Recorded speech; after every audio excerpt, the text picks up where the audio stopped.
Hello, everyone, and welcome to Blood, Fate, and Fortune, a game of swashbuckling, sorcery, and seduction, all set in the world of 7th. My name is Dan McCurdy. I'll be your storyteller this evening. You can find me at RevDMC247 on TikTok, YouTube, Blue Sky, and I'm just going to say it now. You will never actually find me anywhere else. That's the only place I exist. I will now allow my players to introduce themselves, starting with Natalie.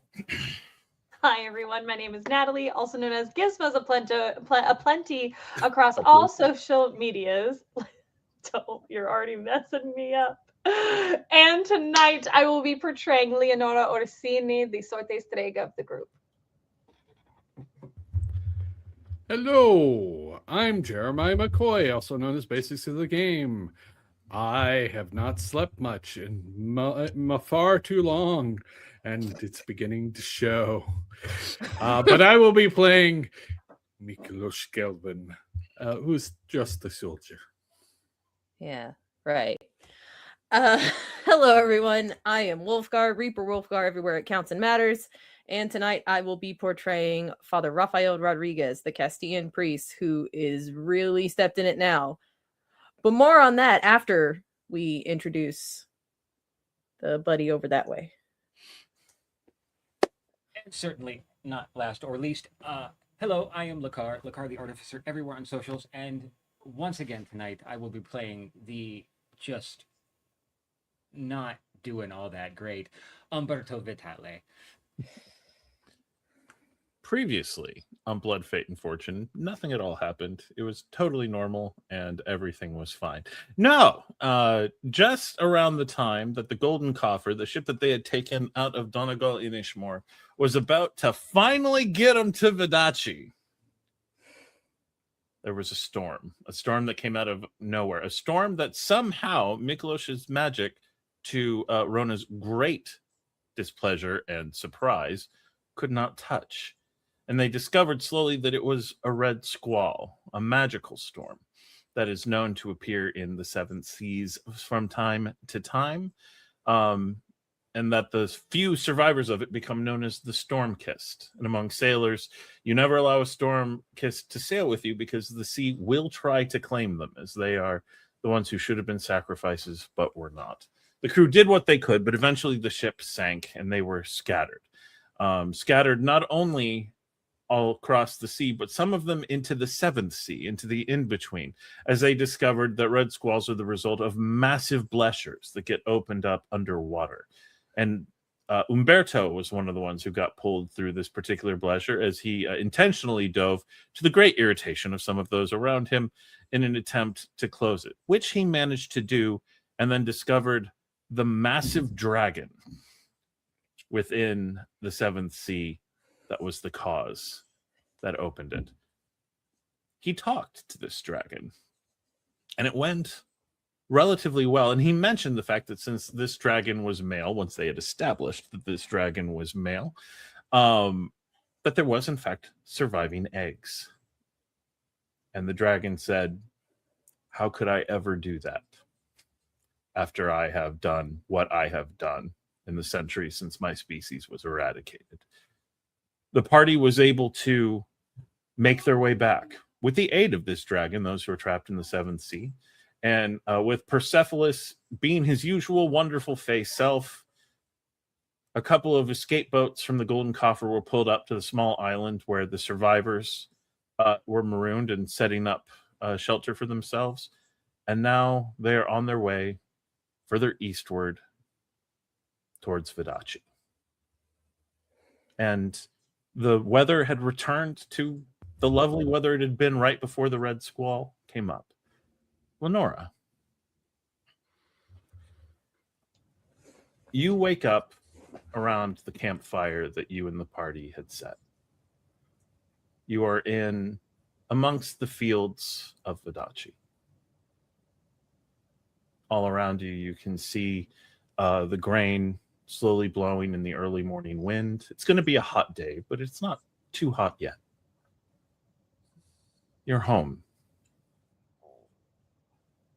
How does that feel? To be home, it feels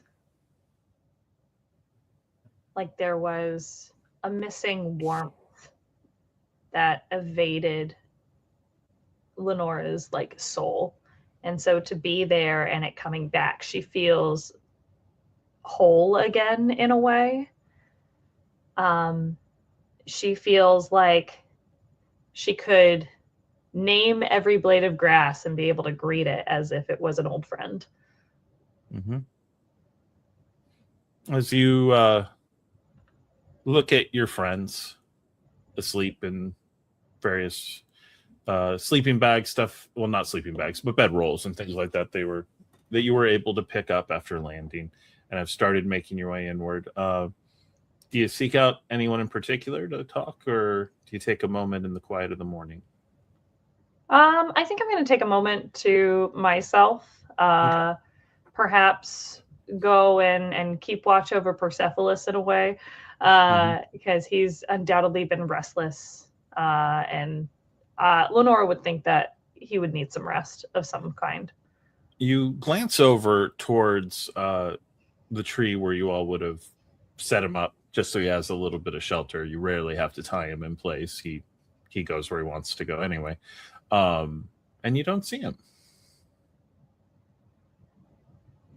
Gonna go take this opportunity to go and see if he is around, or just like over the hill, or just like within the tree line, wherever we are. You start walking up towards the top of the tree line, a little hill ridge over, and you look down into the valley of Felici. This was where you all stopped to camp. It was kind of time, but you'd kind of pulled back a little bit and said, let's get some rest before we go down into Felici Valley. And as you look down in all directions, you see swarms of people, many of them in black robes, many of them with veils over their heads, all of them looking to you.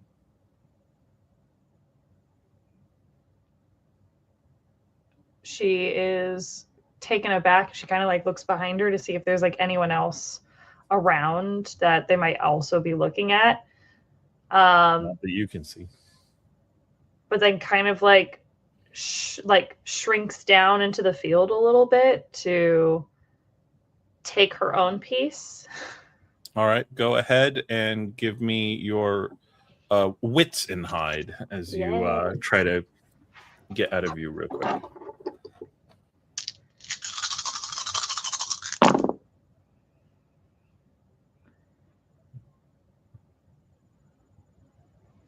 That'll be 3.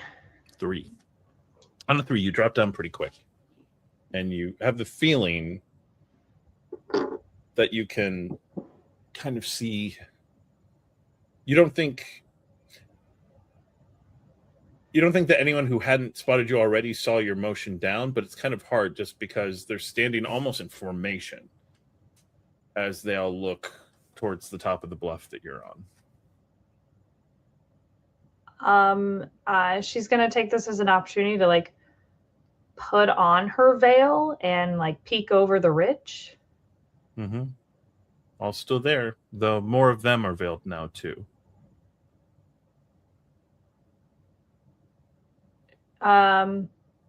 She is going to look around and try to like spot anyone that she recognizes.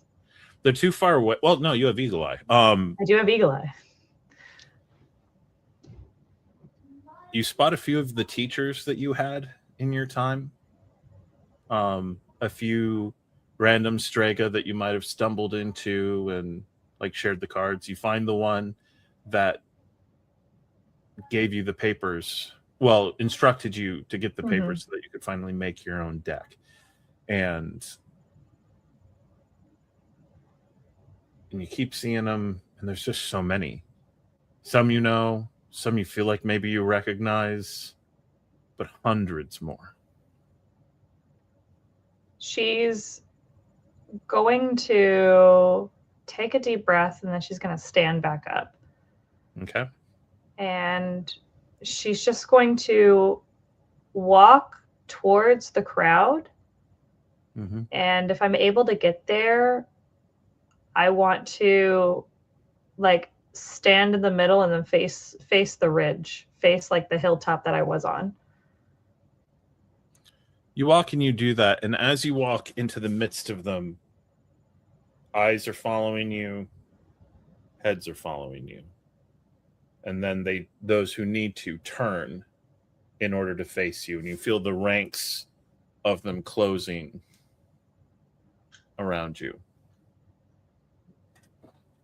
until they are in concentric circles with you as the center going out. Am I near or next to Misa, the Strega that instructed me for the cards? You notice that she has moved her way forward and joined, I'm not going to say the first concentric circle, but like 3 back, so you can see her fairly easily. She's going to say, Pardone, Madame Misa, what am I missing? Are you looking with your eyes, child? She'll think about that, and then she's going to read everybody. As you read, you see many threads, and more forming all the time, crossing over and moving. And you recognize a web forming.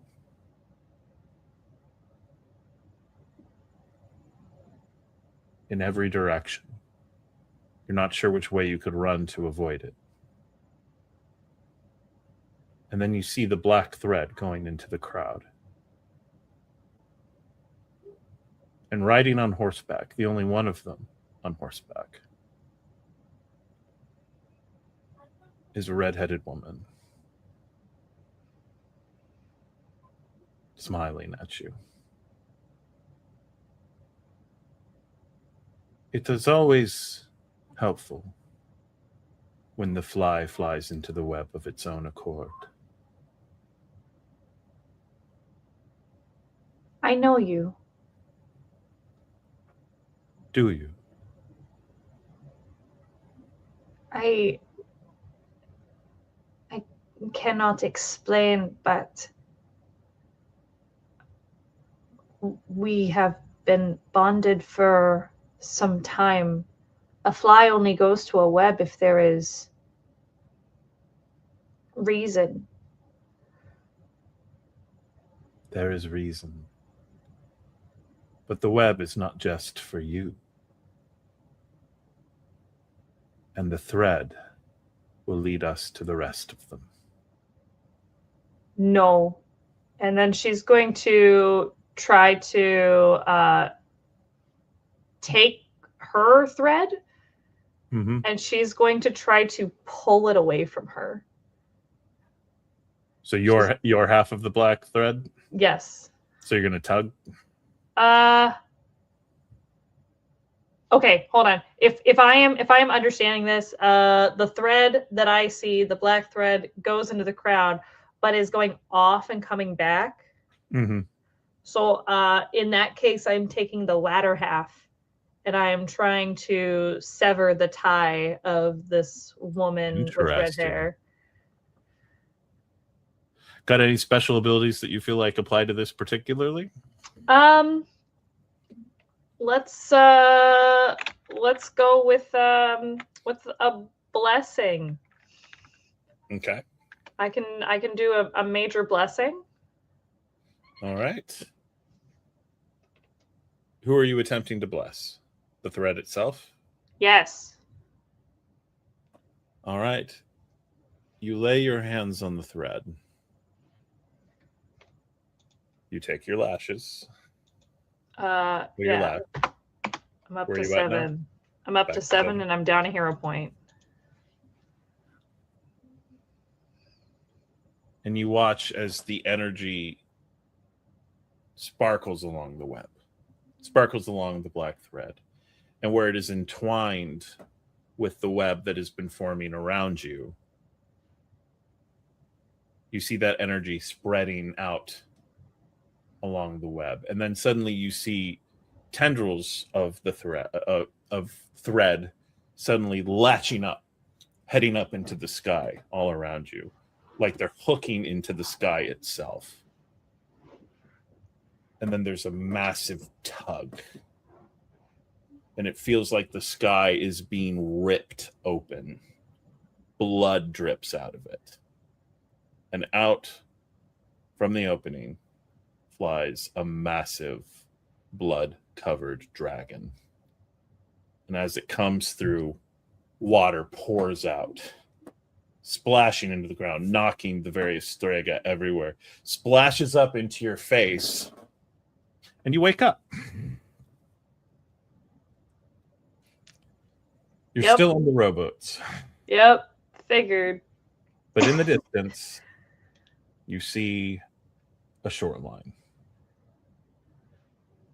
She wakes up startled and then just wants to. By the way, you can remove the lash and take your hero point back.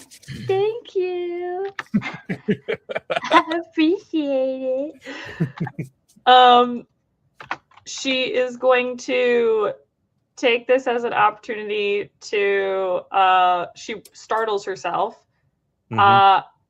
and in startling herself, she's going to take 6 points of damage, Mhm. releasing a lash. Mhm. And In the close quarters of the boat, there is no hiding it. However, just one dramatic wound. I mean, that's old hat for you now. So there's a moment you're clearly uncomfortable, but you're not yelling out or anything. right. She probably. It sounds like when you have like a muscle tighten, and it just like comes out of nowhere, like a Charlie horse or something like that. Like that is the sound that would come out, but obviously it's much worse. And then she's just going to try to have eyes on her party members. You're able to see them. I'm going to say you are all in the same boat. There are 2 boats, both of them being pulled by Persepolis. And just for the sake of, actually, we'll go ahead and say, because of our setup now, Rowan is actually leading the rowing of the other boat. There are some oars to kind of help out, so which some people want to do because they don't want to make Persepolis do all the work. You're not sure how much it's actually mattering, but Incredible. and the rest of you, I'm going to say, are awake. It's not easy to sleep in a crowded rowboat, and the fact that she managed, you all probably assumed she must have been very tired.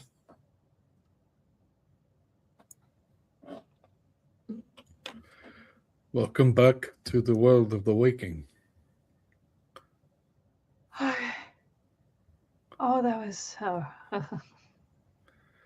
fate likes to play with my dreams.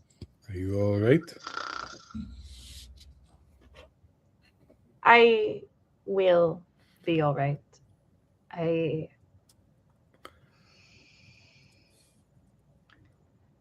You ever have a feeling that something is waiting for you?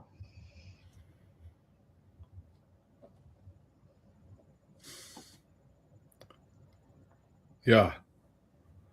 I have that feeling a lot. Well, this is more than a feeling. It is. I can't explain it because I cannot prove it, but it is known. I trust you on this. This is your area of expertise, among other things. But what do you need? I just need us to play smart. I think I can manage that for a day. For you, I can trust. For others, I cannot control how people feel and how people do. I just can wish. That's fair. We will resolve it. Right. Together. We are together. We will resolve it together. Yes. Yeah. See. Do we happen to know how much progress we have made? Previously, it had all been open sea. Now you're going towards a landmass. Umberto, what is your scholarship? Non-existent. Non-existent. Okay. And Lenora, what is yours? 1. 1. On a 1, you are fairly confident that you are looking at the shoreline of Vidachi. Where precisely on the coast, you're not dead certain. You don't have enough landmarks to judge that by yet. Everyone else, even with the scholarship that you have, you just don't know Vidachi well enough to just spot a shoreline in the distance and know what it is. So, are we in the crescent yet? I do not think we are quite south enough for the crescent. Well, I can only assume.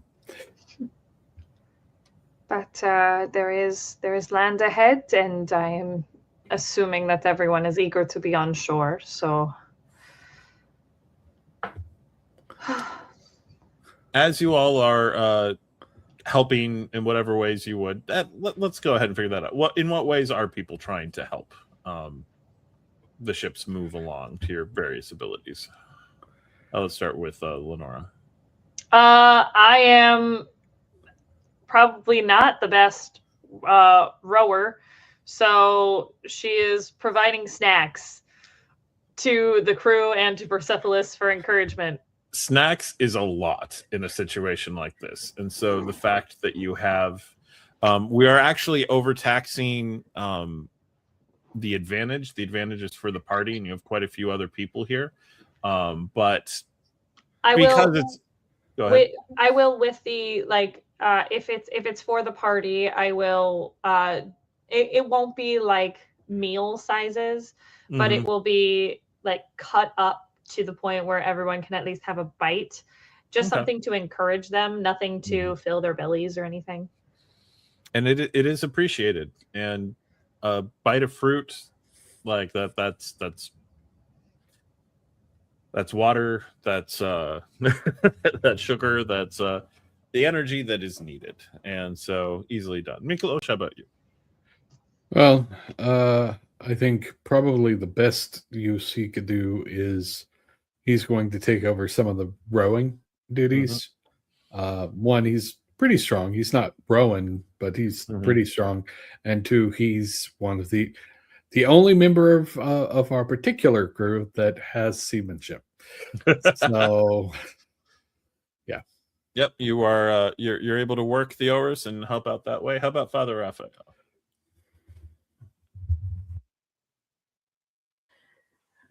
I think Raphael is doing what he has been doing up to this point, which is the morale, so to speak, as much as he can, because he has some physicality, but it's not anywhere near as much as Roan and Mykolas.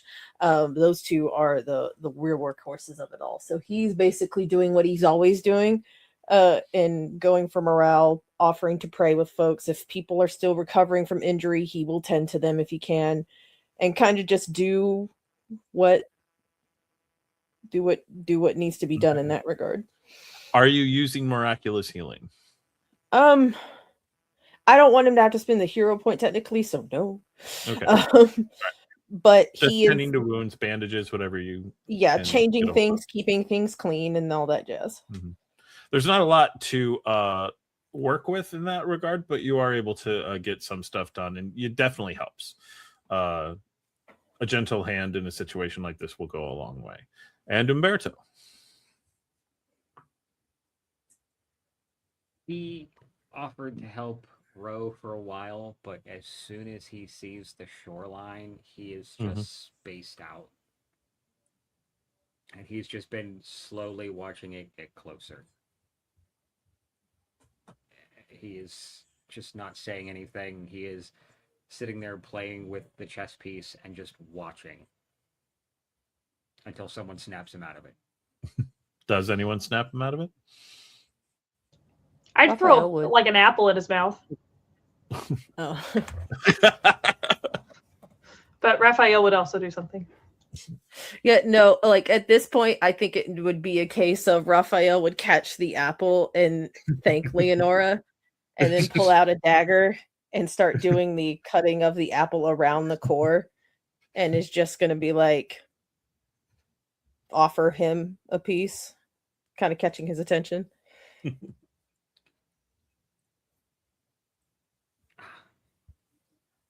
Grazie. You look like you could use it. How are you feeling being this close to home? I didn't think. Starting to believe that everything I thought I knew was fake. As long as it was taking us to get here, it felt like we never would reach it.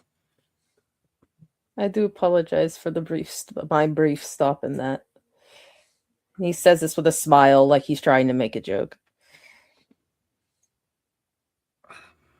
I think a giant dragon trying to pull all of us underneath the water is trumps whatever problems you may have caused. You still that's and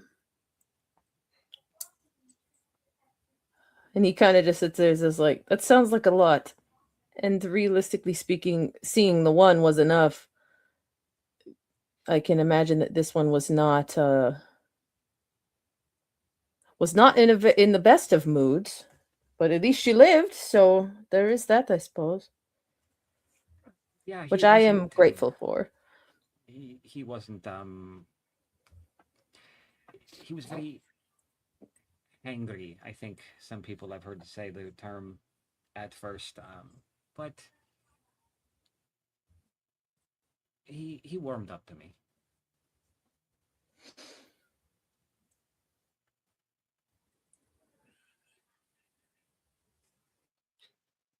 Kujina. Oh, go ahead. Could I have an See? apple, please? So Another one? I just put one in your mouth.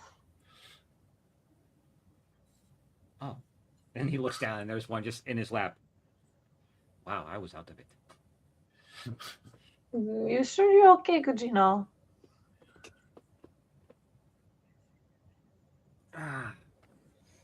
I'll be fine once we get there. Well, no. But I'll be better.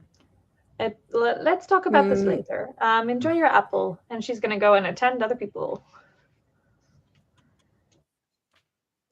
All right. To either side, to the north and south of you, you can make out islands that seem to be running along the coast. And this gives Leonora and Umberto a better idea of where they are. Those are a lineup of barrier islands that are just off the coast of Vodacce, south of Mondavi. So you're actually not too far from where you were aiming to arrive in the first place. You're south of Mondavi, but not by a lot. Kujino, we're at the toes.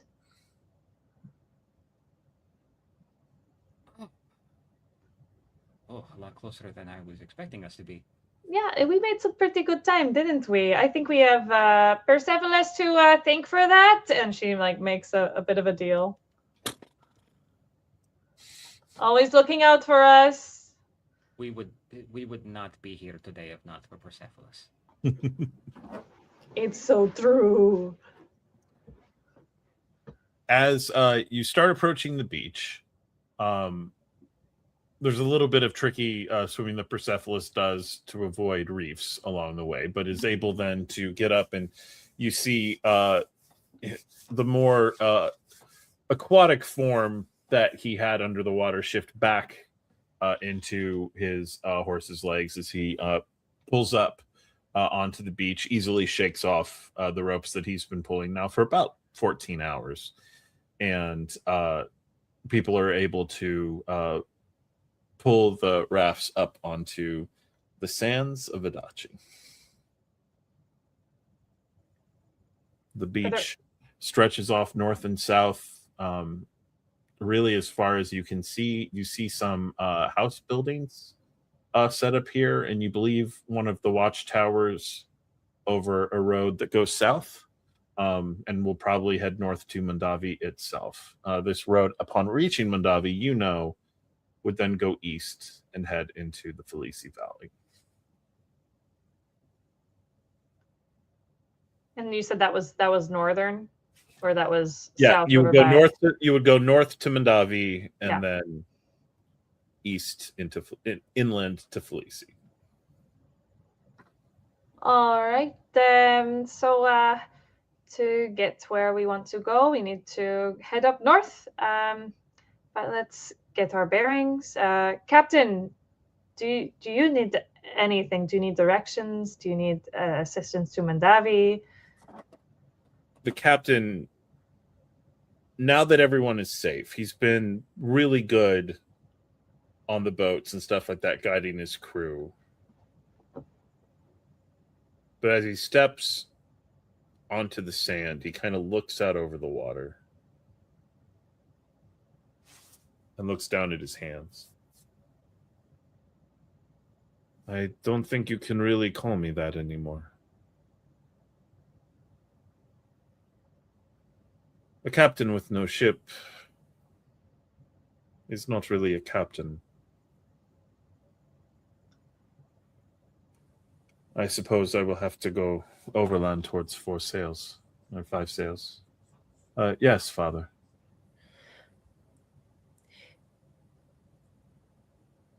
Just because your current place of command has been taken by the sea does not mean that you are no longer a captain. That doesn't change simply because of the circumstances like these.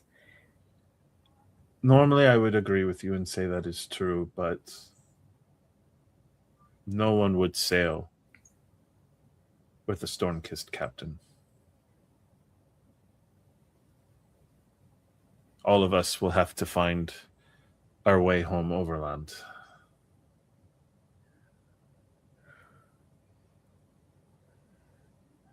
He kind of just gives him a look that's just like, have faith and hope.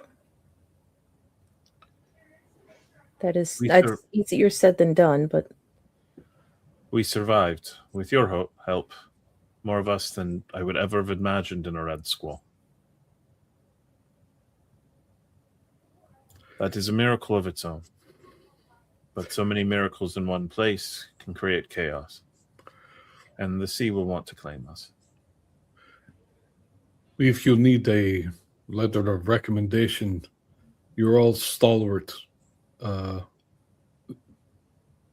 seamen and such. If you need work, there are places where my name carries some value if you want a letter of recommendation. They look around and kind of talk about it. Well, where would we go? Well, if you want, you can certainly find work in Sarmatia. Even if you choose not to go on the sea again, having knowledgeable seamen advising the most powerful military on the continent, there is value in that for us. And there are Vaticine practitioners there. There are. I like this idea. And he glances around at his crew. And I feel some here do too. Some will wish to go home. But particularly if the Inquisition is getting a little curious, staying away from Castile might not be the worst idea. He looks to Raphael in particular and says, Father, see, what we have seen of you, what we have seen you do, is nothing short of miraculous. And we are honored that we were able to get you here. I am sorry that this is where our traveling with you will have to come to an end. I might recommend, if you intend on spending more time on Vaticine Bay, a warship might be the better option. I will, and he walks up and kind of like does the grasp and does a shake kind of thing and does a shoulder pat. He goes, whatever you find yourself doing many years or months from now, I hope that you still hold on to your faith as much as anything, that you will continue to inspire and lead those around you, because I know that you will. And he smiles and he says, you still don't fully understand, do you? How would our faith wane when we had the honor of sailing with the fourth prophet? he smiles and then just goes,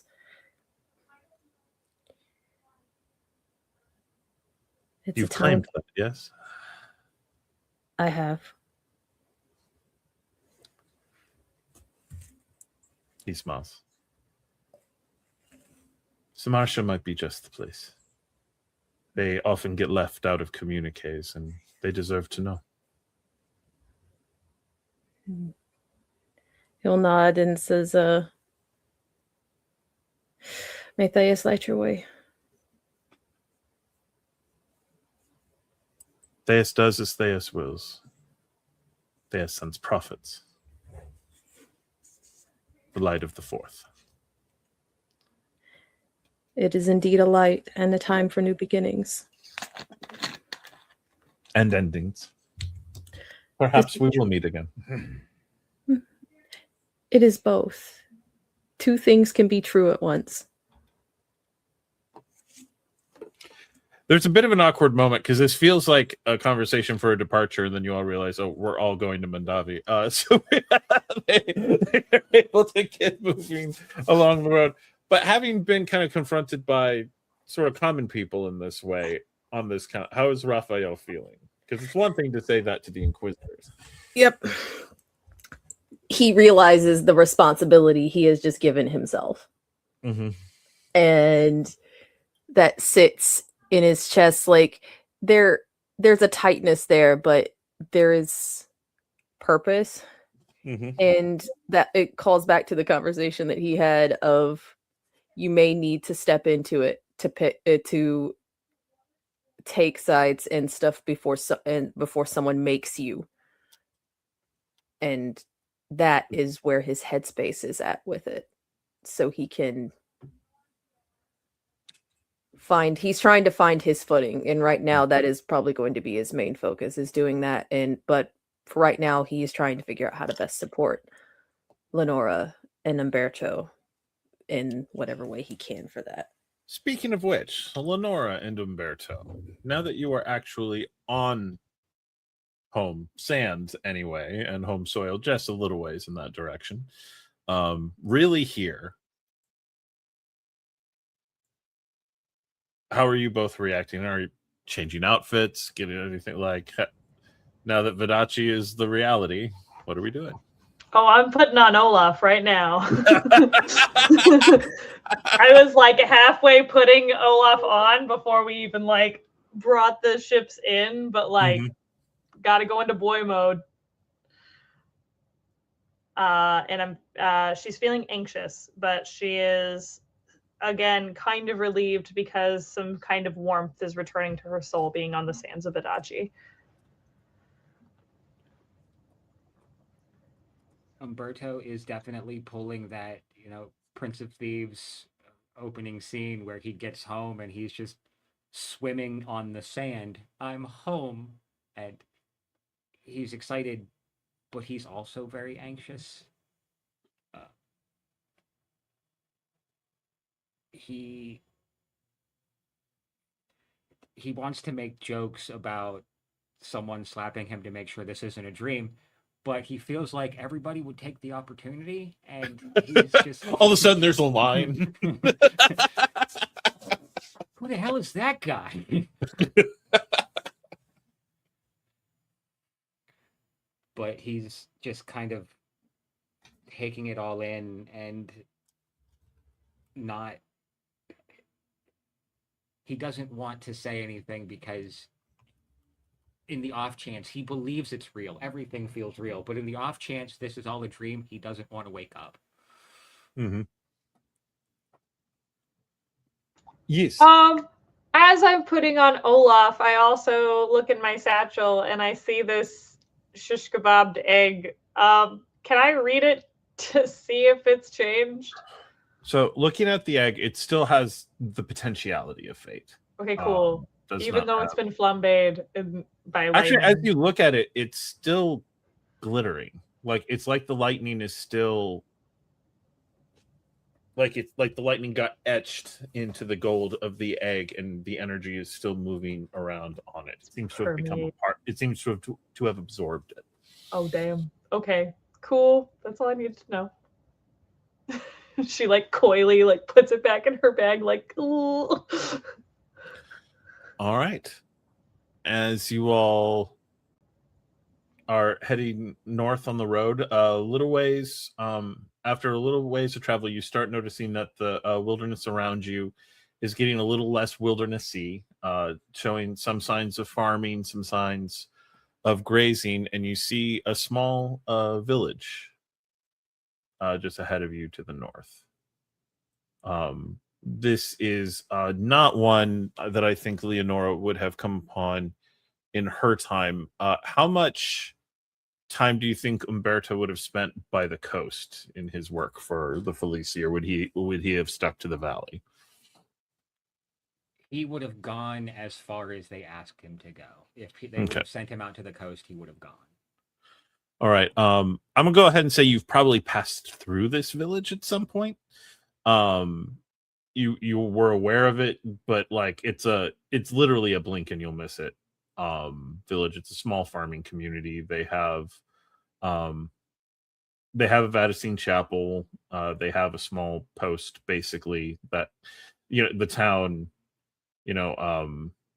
airport, hair care, and tire salon, like that kind of feel, like this one little shop that does everything, and everyone else comes and trades there, and whatever. You see that in the distance, and we're going to say you're getting on towards noon, mid-afternoon as you're approaching it, because most of you are on foot. The only mount you have is Persepolis, and we're getting the impression that the general idea is he's done enough. Give him a break for a little bit. Yeah, Rowan is probably like leading him forward. Or one of the injured crew has been put on it so that they can rest a little bit rather than walking. As you see this village coming up, do you walk on into it? Do you try to make your way around it? One thing I will say kind of socially, Vidace has a reputation, and that reputation is partially earned. There is a general, like, if someone rides through a town, people don't pay a whole lot of attention. If they ride, obviously, around the town, people are like, well, what are they up to? So there's ups and downs to both. What approach would you all recommend to each other? And you can talk that out. I think Leonora would kind of look at Umberto knowingly of like Vidacian reputations and just be like, it would be best to go through the city or the town. Besides which, we are going to need supplies.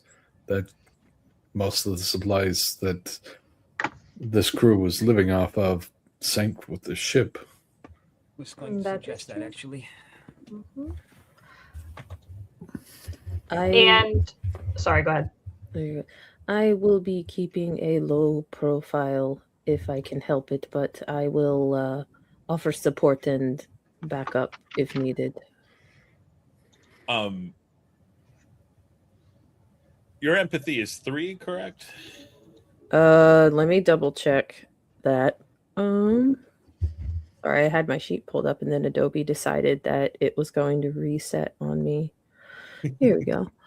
My empathy is 2. On a 2, you're not sure how well you're going to be able to keep a low profile.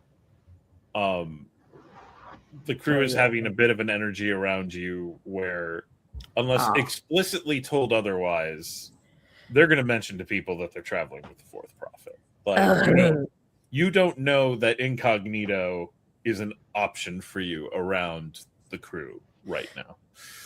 Okay then. Taking that into account, he's just going to be like, low profile is probably not going to be an option I can have with this group. So I may just walk like I belong here and hope that they... You know what? That's fine.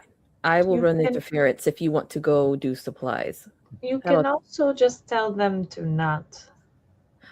He kind of just stops for a second, not realizing that he could actually do that, and then it's just like, what would I do without you? And then he smiles, and then we'll go and ask the captain of the crew kind of deal. Is just like, for right now, can we not? As politely as he possibly can. He looks a little concerned about this because spreading the words of prophets is an important part of the Vaticine faith, and they're the only ones going for you right now. So it's more of a for the safety aspect. The incident on Vaticine Island is fresh. You can still talk and be excited. It just may not be able to be here. So we can talk about you, but just don't say that it's you we're talking about. Don't point at you. Yes, don't call attention to me directly. You can talk about me all you like, just don't point me out. I think we can do that. And he kind of looks from the oh, yes. Yeah. Yep. All right. He will cover his tracks that way, and then it's just like, well, there's that. Raphael's like, I will come out on my terms. Let me out myself, please. All right. As you get close, you see a small little sign that indicates that this is the village of Atrani. And it's got a little bit of a festival atmosphere. A lot of folks in town where, that usually farmers would still be out in their fields. Particularly this time of year, there's a fair amount to do in the fields. And folks are all in town in kind of in the nice clothes, as nice as peasants like this would have access to. And the crowd seems to be circled around the little chapel.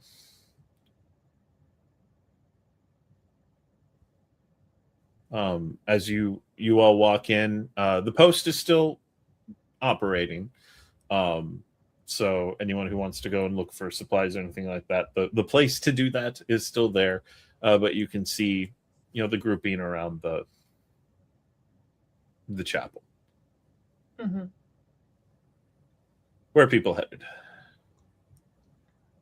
So Leonora has the survivalist feat and is going to find or kind of like utilize this for like the best barters and bargains and trades in the market. So that's where she's going, dressed as a man. All right. You walk into the post, and who's going with Leonora? Umberto would. Umberto. So is everyone then going to go to the post while folks are kind of scattering around, or is anyone going to be kind of curious about what else is happening? I need to send off a letter anyway. So not only telling him about the crew, but giving an update to the prince about what's been going on. Pay no attention to the fact that I'm writing to the prince of my country. It's fine.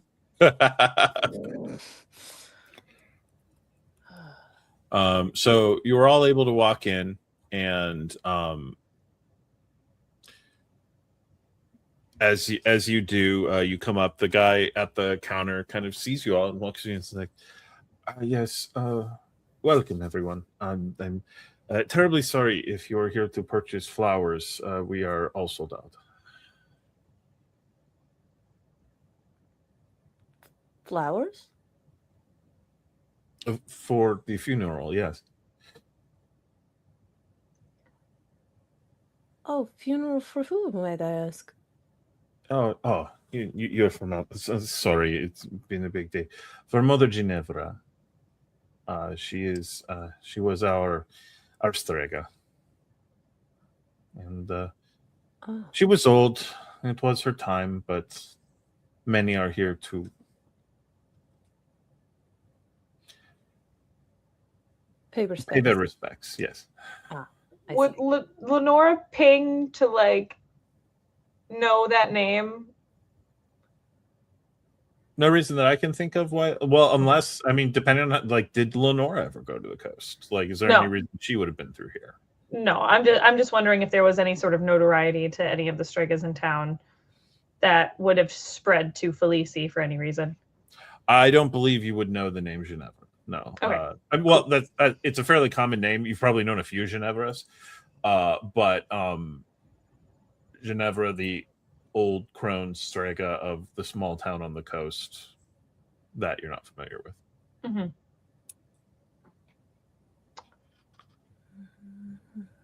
Anyway, if you're not here for flowers, what can I do for you all? Looks to the group as supplies of a sort. We are looking to travel and need to replenish things. Travelers or pilgrims. Some of you seem in rough shape. Is everyone okay? Rough seas. See. What Rough. my friend said here. Rough seas, and you're coming from the south. Oh, More of west. okay. I wasn't going to, but entirely because of that accent.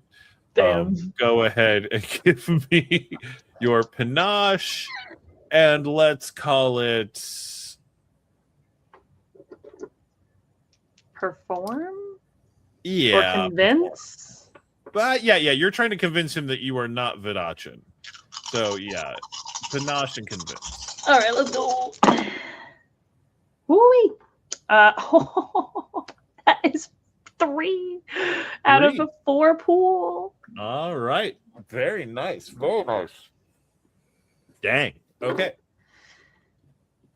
As you all, Mykolas, this is better than old Olaf ever was on Vadacine Island, that's for sure. And there's a fair amount of you in this.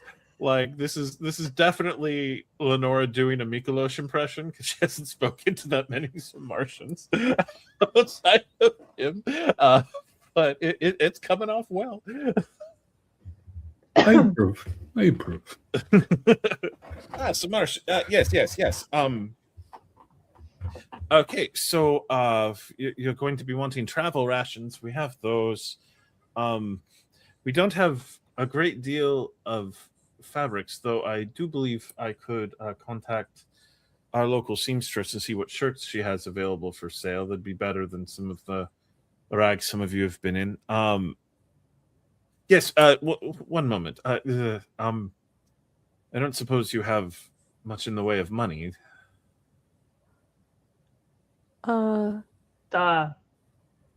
I have a little, but the funeral, is there someone presiding over it? Sadly, we do not have a priest who is here regularly, and the circuit rider has not arrived yet, but we were not comfortable waiting much longer. I can offer my services as a priest in trade.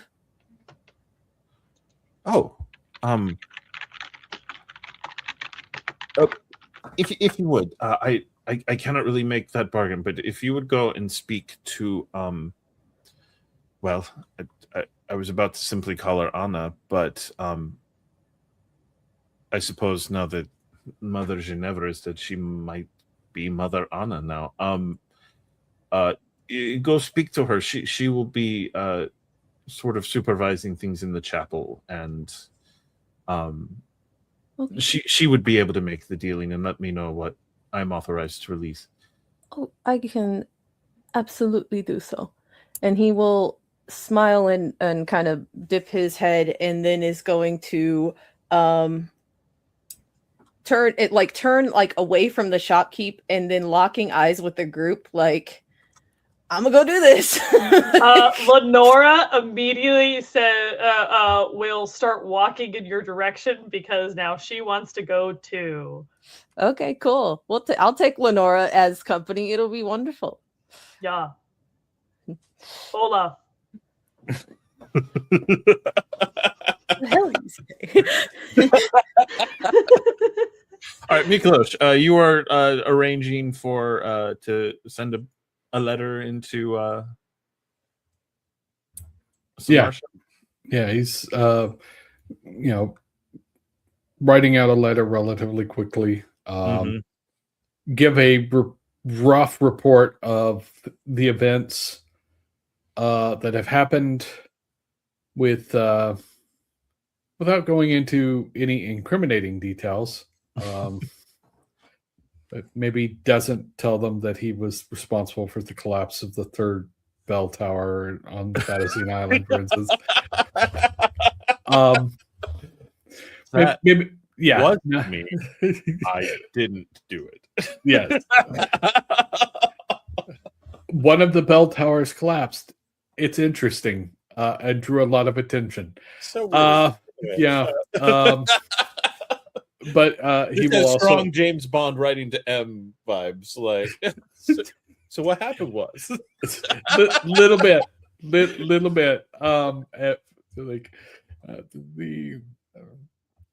The affairs got a little out of control, but everything's fine. We're all fine here. And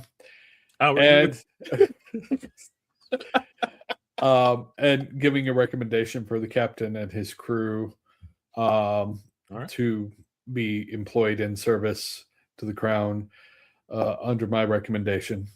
Okay. As you were doing this, he's like, once this letter gets to the border of the Commonwealth, given who it is addressed to, it likely will not need further postage. However, getting it there might be a little difficult. Do you have any means of paying for this? Yeah, and he'll toss a couple of coins, more than what you would normally pay, but not excessively more. And he's giving you, you believe, fair rates. And I want to say also, he has a thing to put in wax on the outside to indicate like his service of who he serves, so that at least when it gets to Sarmatia, it's not going to be molested. Folks will know, don't mess with this. Yeah. Unless they're the kind who mess with the king, in which case they think definitely mess with it. So yeah. Sure. Half and half of that. Umberto, what are you doing in the midst of all this? As they're negotiating and whatnot, is there been he'll talk to the person. Has there been any trouble other than that lately? You've been away from home for some time. Are you pretending that you're not Vidacian, or are you just no? He's embracing it. He's home. He doesn't need to pretend. He goes and says, well, let's see. The war between the Bernoulli and the Villanova ended up being more of a skirmish. The Bernoulli cousin was married to the Villanova daughter, and things were worked out in that way. It is said the Felici are up to something, but I think so far as that the Felici are always up to something. I don't know that it's anything particularly new. No, Trust me, if the police are not up to something, there's something wrong. Yes. Let's see. There was somewhat of some scuffling near Vadacine Island. Some bother or other was happening there, and some very strange talk. Who knows at this point? It is so much rumor at this point. Some even say that the fourth prophet is among us. Really? That would be something, wouldn't it? At the end of the world, if the Inquisitors are to be believed. But it doesn't seem to have ended yet, and we still need to raise crops to eat. So, speaking of, is there anything that anyone is in need of? oh, you're looking for work. He kind of gives you a little bit of a nod to accompany him over to the end of the counter that he's at. The usual. It's not really going to conceal what you're saying from anyone there, but it's the mark to everyone else. You don't want to see what's going on here, but if you're dumb enough to listen, go ahead. And he brings you on and leans in. It's like, you did not flinch at the mention of the Felici.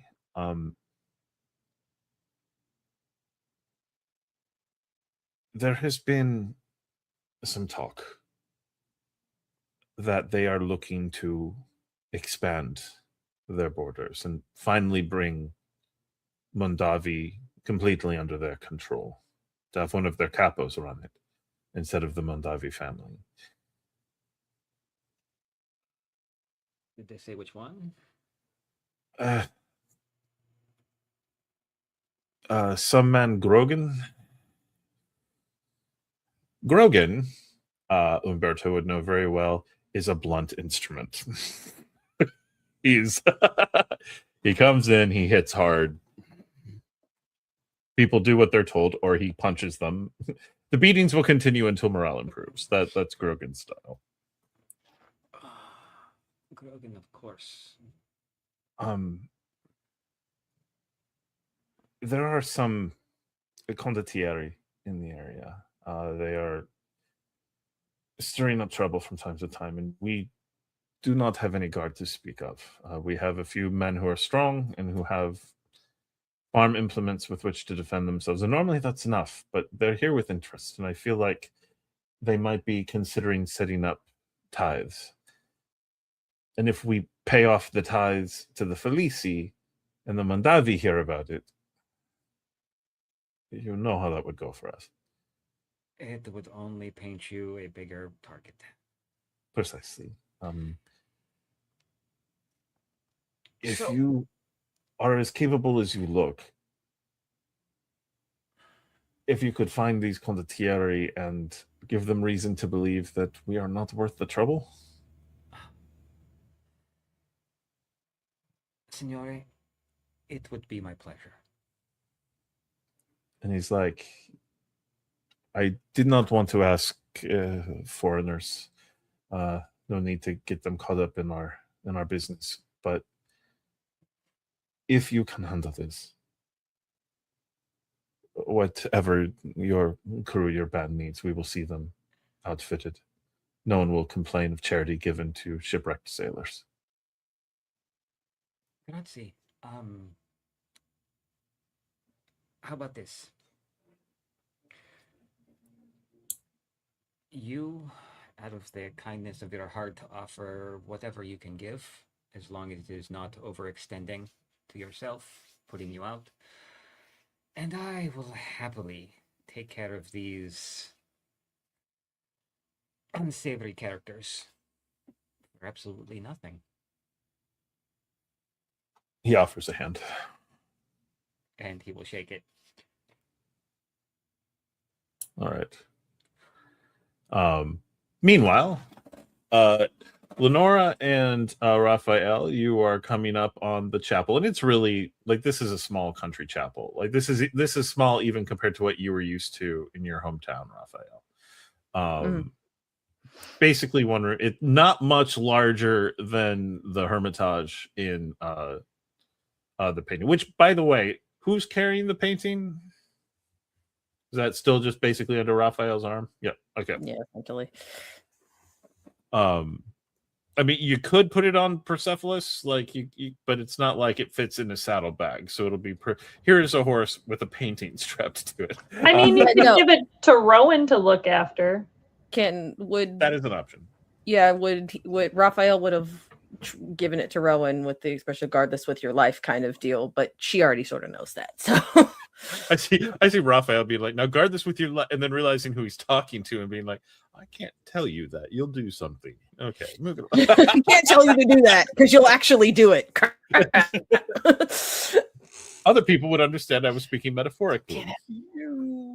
I don't know. Yeah.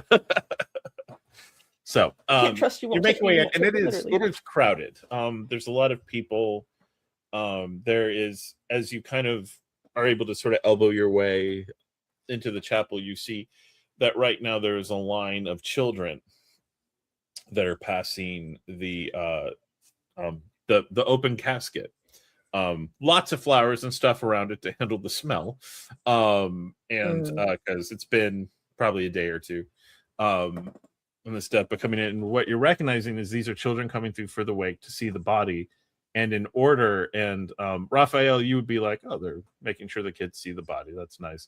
Lenora, you would recognize that these were all of the kids given their naming by her in reverse order. So the youngest, and usually they do that through like 18-year-olds. Yeah. And this is like a typical practice, I'm understanding. Yeah. Got it. When a Strega has served a community for a long time. Yeah. Lenora is definitely standing behind Raphael. I think like there's like an inch or two difference between the two.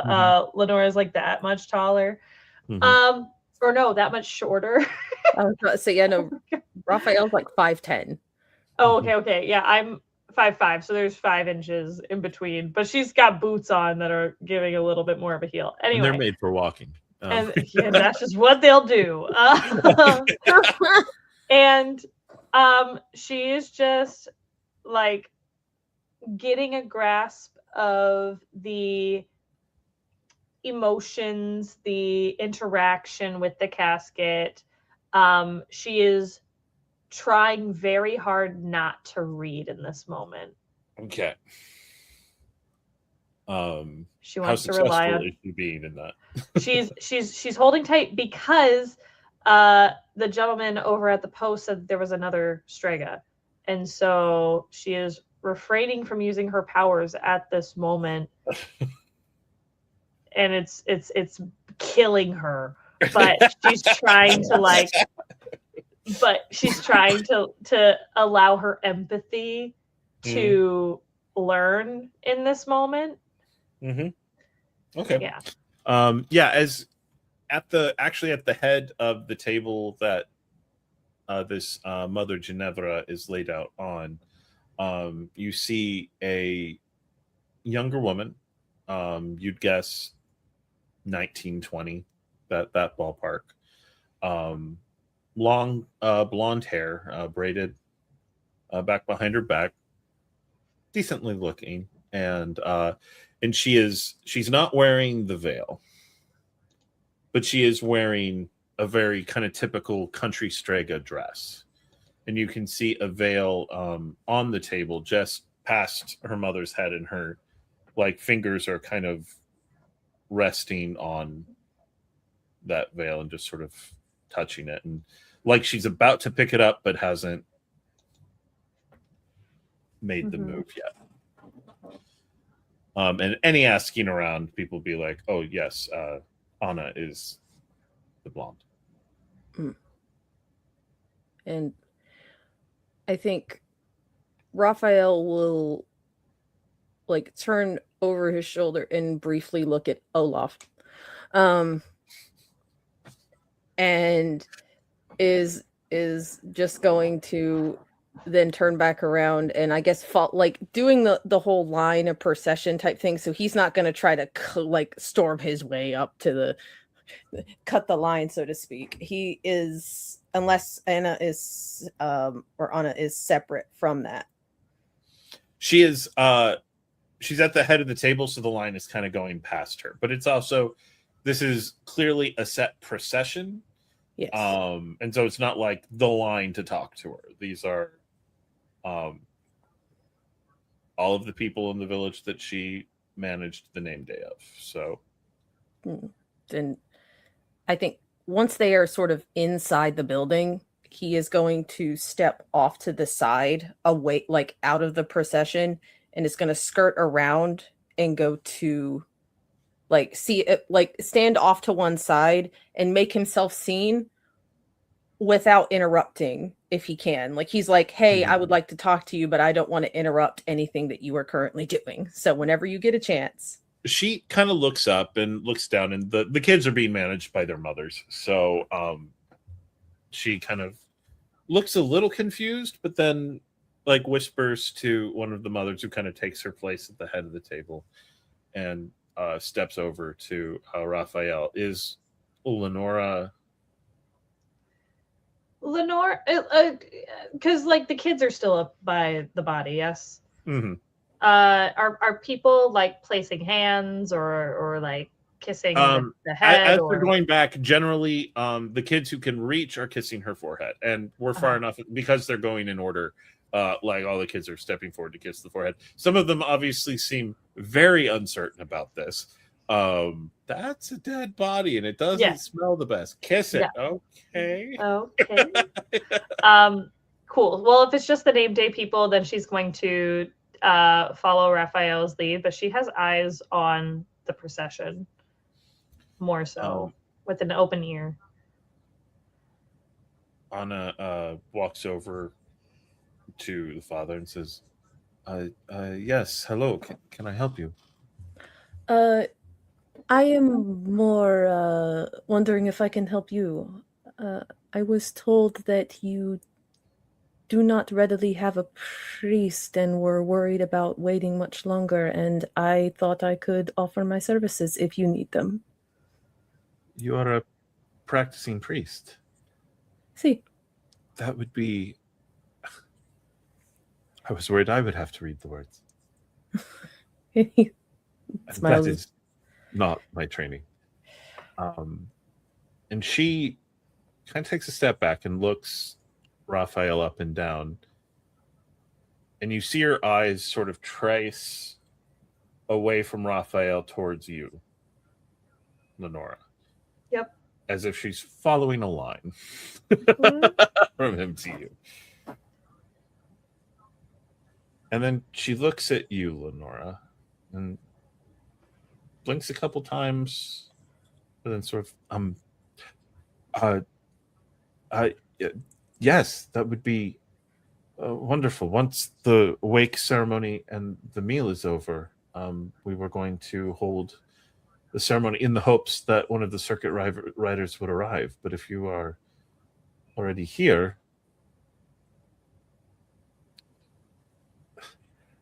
I'm sorry. And she pulls out a kerchief from a pocket in her skirts, and yes, her skirt has pockets, and as they should. She fancy pockets for the win. Witches get pockets. It's just a rule. Or would that make them too powerful? Anyway,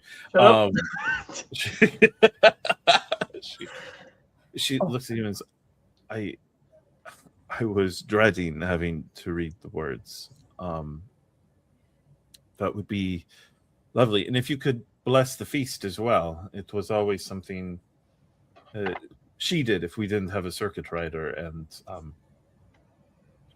course, I'd be honored to do so. And says, he looks around and really just sort of scans the room and then looks back at her and goes, she seems to have been well loved.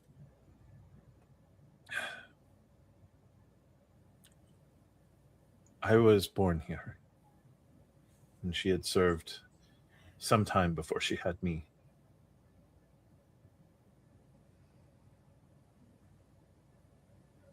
She always seemed inevitable. Like she would always be here, you know?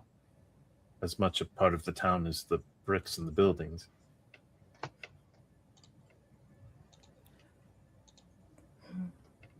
It often seems to feel that way. And she taught you to read? Her eyes kind of flick up. She's still looking at the casket. Yeah. She taught me much. How to read. How to play the cards. How to... And she cuts off, but her hand rubs her arm as if with remembered pain.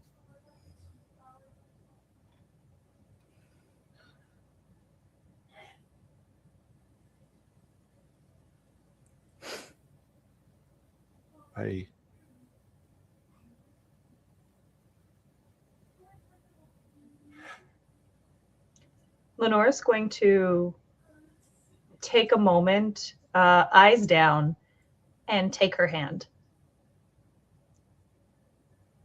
It is soft hands, bound in wraps, but there are bits of scars coming out. And without looking up at her,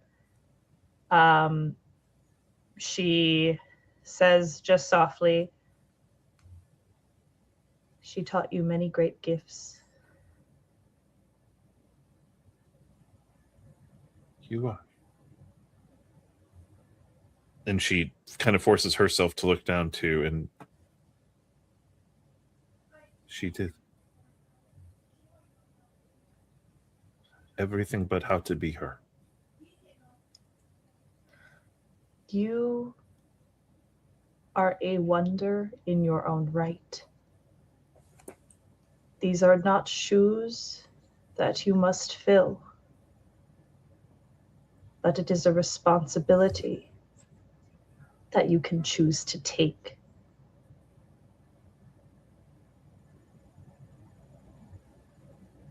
If I don't stay, if I go elsewhere, this town will not have a strike. The Mandavi will not say one. And the Felici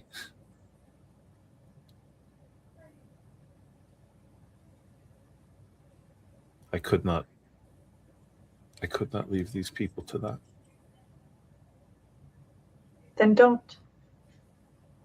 But know that you do not have to become her.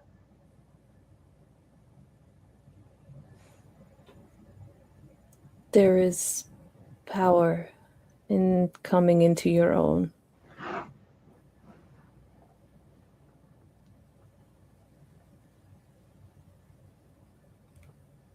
Take her lessons,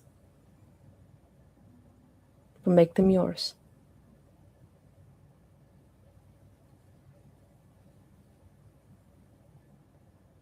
I will. Or at least I'll try. That's all you can do.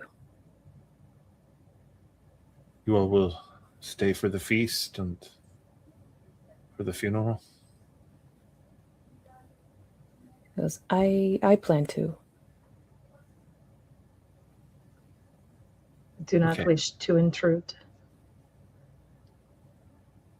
Is this no intrusion?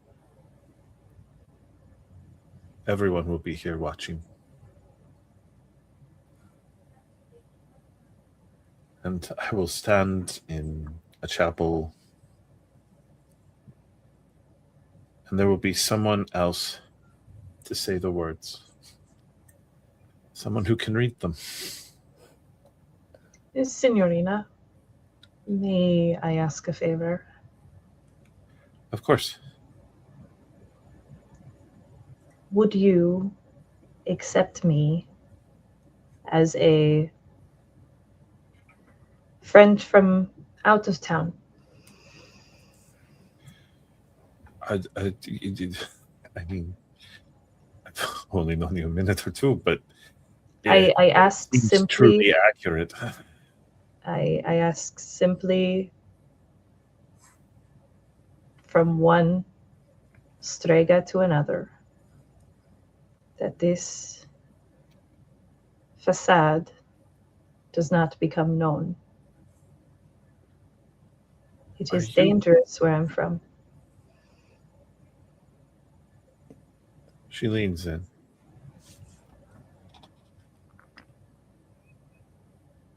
Are you one of Sophie's daughters? Sophie.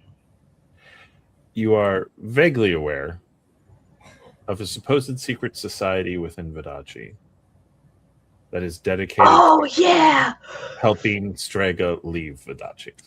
No. Nope. Nope. Nope, nope, nope. She gets back into it. Natalie's getting back into it.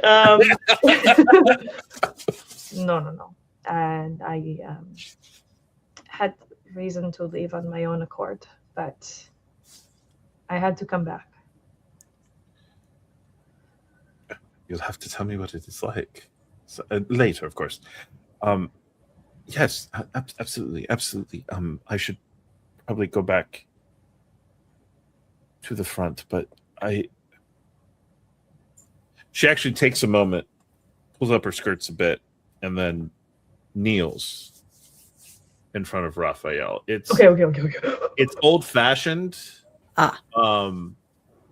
It's not the way Castile typically treats the priest, but it's a very high honor type thing. Just a moment of takes Raphael's hand, gives it a kiss, presses her forehead to it, and then stands up. And you recognize that in her doing that, with all of the eyes on you, because this is a chapel, she has acknowledged you a priest, and you see all of the authority go from her to you like that.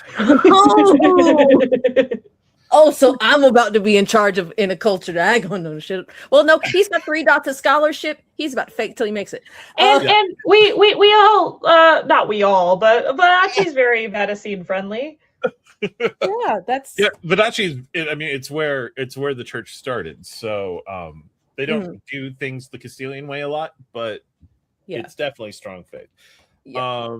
So Umberto, folks have walked off.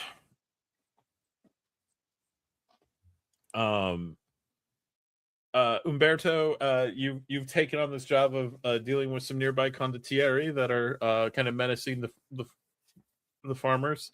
You going alone? You grabbing Mykolas? You waiting for the other two to come back? What's Umberto up to? He would absolutely want to see if Mykolas is, up for a little bit of a scuffle. Yeah, I can handle that. I've seen these sorts before. Mercenaries who come into town and rough up the civilian populace for whatever purpose. Their purpose, it seems, is to tenderize the meat before they take control. Well, I can certainly do something about that. Excellent, because I plan on doing something about that. You be the quiet solution. I'll be a little loud. Oh, I can absolutely be the quiet solution. Now, Umberto, you are familiar that when dealing with the condottieri, the mercenaries, if you fight them and kill some of them, that's rarely the end to the problem, because there's others, there's always friends, they come and deal with it. If you give them a good thrashing, and it would be embarrassing for them to say what just happened to them, then they maybe go away and don't tell their commanders, and it doesn't come up again. But much like Counting Coup and some other so we know, there's a reason for that. It's because it's the harder thing. So, but from your time working with bands like this, that's something you'd be familiar with, part of Vidachian culture. The plan is to make them not want to come back. I can do that. We want to give them a reason to come back. We won't kill them. We'll just make their legs bend the wrong way. I can do that. Excellent. So, you free right now? I'm free. Absolutely. So, As go you- hunting. As you are walking towards where the shopkeeper indicated they were likely to be found, Rona speaks up. Are you likely to need my help in this particular endeavor? Unlikely. They are not going to need anything permanent done to them. Fire burns fields, unlikely to help. Those you are helping, ice kills crops, more of the same.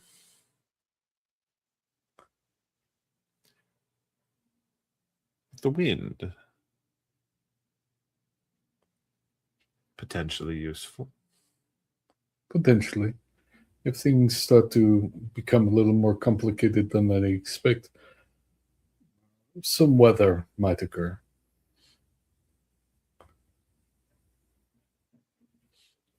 What do you seek from this fight? Several things. One,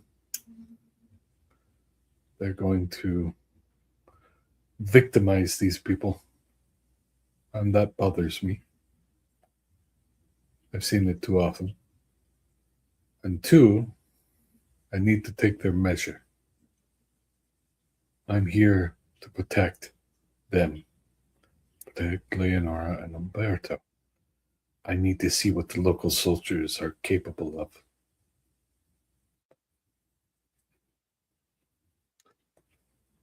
I will also be curious to see this. And to see how you fight when the intention is half measures.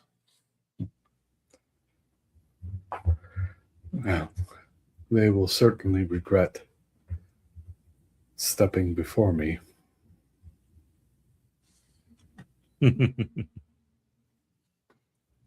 This is why I can never stay mad at you long, Mykolas.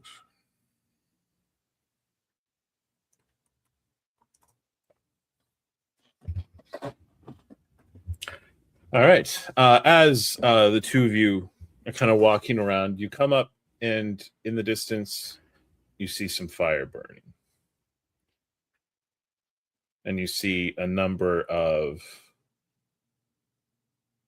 men, kind of loosely, like some military discipline, but they're clearly not expecting to need it in this current moment. Sitting around a fire, grabbing stuff from the fields, often just to feed the fire, and talking. There's clearly drinking. And are you two sneaking up? Or are you just striding up bold as you please? I think Mykolas is doing the striding. He's taking the direct approach. And Umberto's gonna flank around them as stealthily as possible. Mm-hmm. One of them looks up. Oh, there. What brings you out? Ah, this is the company I was told of, yes? You're looking for condottieri? How many men do you have?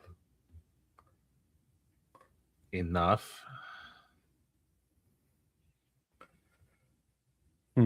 Quick count, you see about 20. He will take off his sword and put it behind him, like shove the sheath down into the earth so it's standing up. Good soft soil, so it sticks. How many will it take? How many will what take? Before you break and run.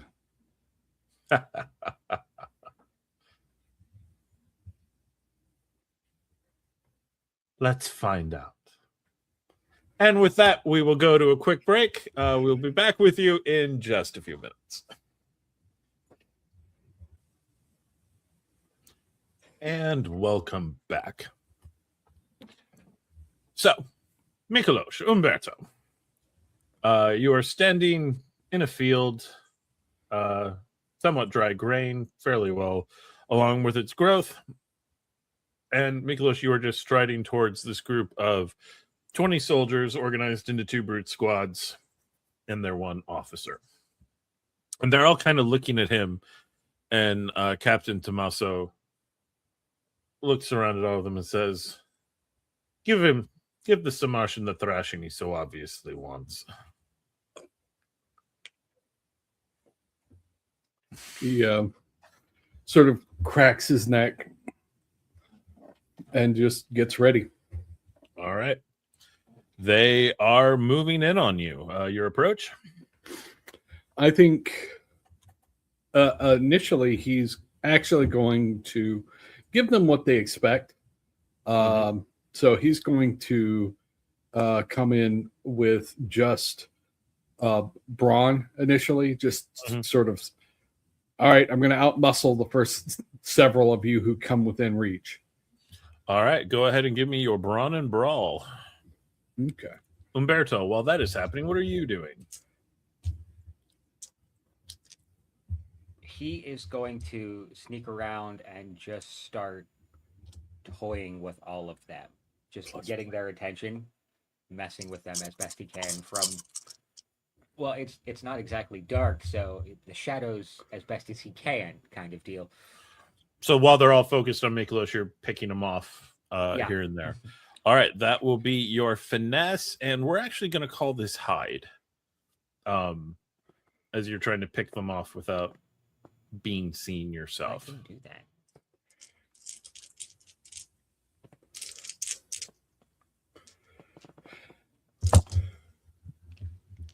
Okay.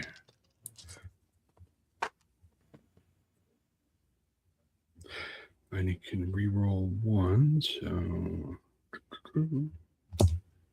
Well, that's better. Yeah. Okay.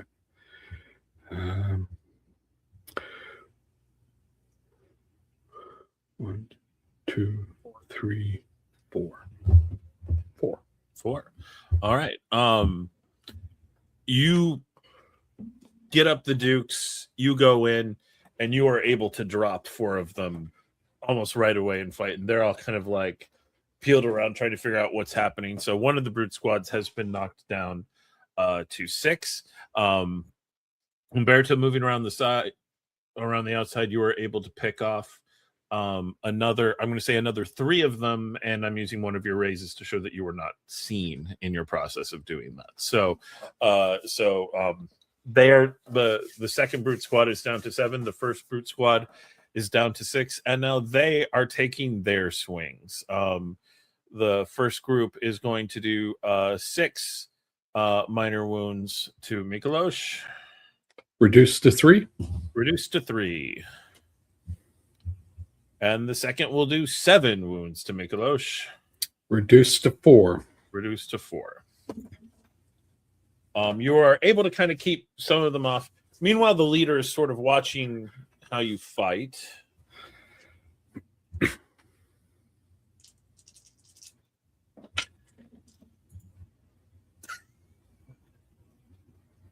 That is 3 1s and a 2, so he doesn't see shit. He's apparently drunk, and just sort of enjoying the thrashing, not quite yet realizing just how badly it's going for his men.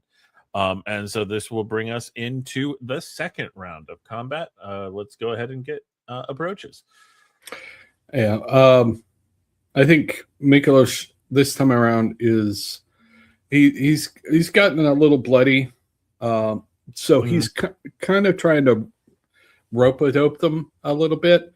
Okay. He's using his head. He's using his being a smart fighter rather than like relying fully on his strength.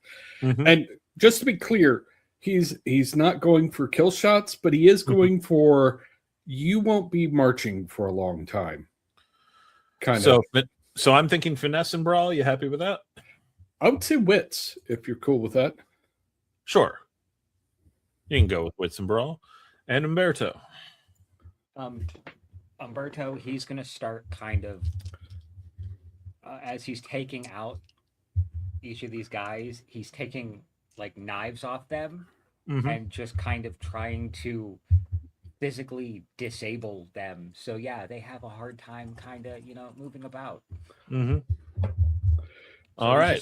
He's just gonna take a page out of Leonora's book and throw knives and hope they don't hit Mykolas. All right. Finesse and aim. Okay. So I've got 1, 2, 3, 4. 4 with 1 left over. You want to sell it? Yeah, probably. All right.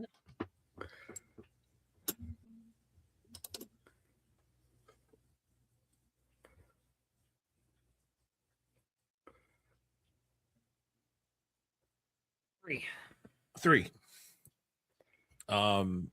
Worth a 3. Yeah, you are. Are you still trying to not be seen? As best as you Are can, you- yeah. Or like, Yeah. are you just picking them off from a distance? I'm just gonna now? start picking them off at this point in time. All right. So first group was at 6, another 4. They are now down to 2. Second group was at 7 and 3. They are now down to 4, and have clocked that Umberto is also hitting them around. The captain kind of jumps up and yells, "It's a bloody ambush!" And goes to pull his sword, but he's not going to be engaged in it yet. The first brute squad is going to do 2 minor wounds, which is what they have left, to Mykolas. Reduced To 1, correct? They always do at least 1, but am I correctly remembering that? Or nope. Nope. All right. Just subtract my resolve. All right. So they're coming at you, but you're just able to kind of knock them off. The other group, they had 4 remaining. Yeah. So they come up and they're going to deal 4 minors to Umberto now that they've sort of clocked him in, and the captain is pulling his sword, recognizing what's happening, looking back and forth between the two of you. Round 3. I'm going to do my best to finish off the rest. Okay. And I'm sure Umberto will finish off the ones I miss. So So which brute squad are you going to focus on? The one that's with you, or the 4 that are kind of going at Umberto? I'll finish the ones that are with me. And yeah, this is me. I'm probably just going to go back to the brutal strength method on this one. All right. Yep. Brawn and Brawl. Umberto, what is your approach? You have the brute squad of 4 coming at you, and the captain is now into the fight. Umberto is getting a hero point for me. Okay. So he is going to pull his sword, and he's just going to start bludgeoning them. He's not going to kill any of them, but it's going to be a combination of more marking them up and hilt bashing. So give me your brawn and weaponry then. Okay.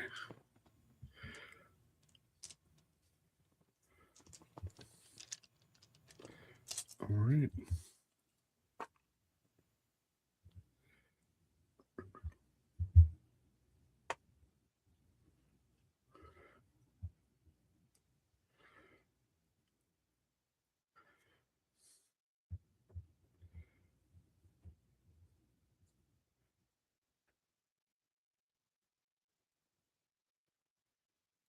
Three again.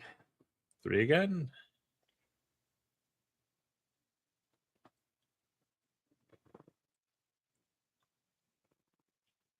Oh, sorry.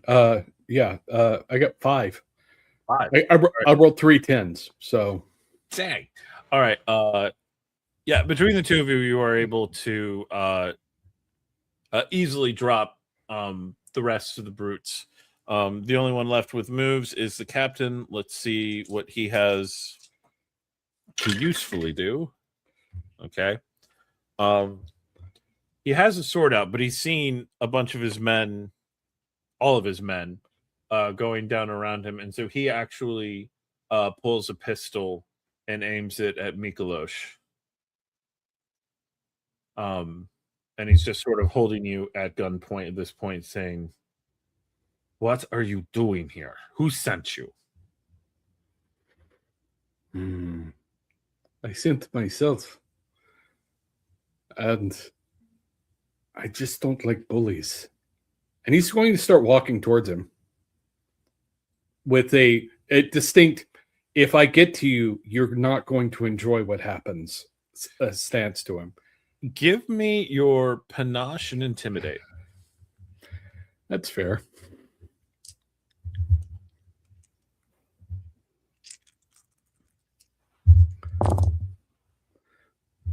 All right. I'm kind of on fire here.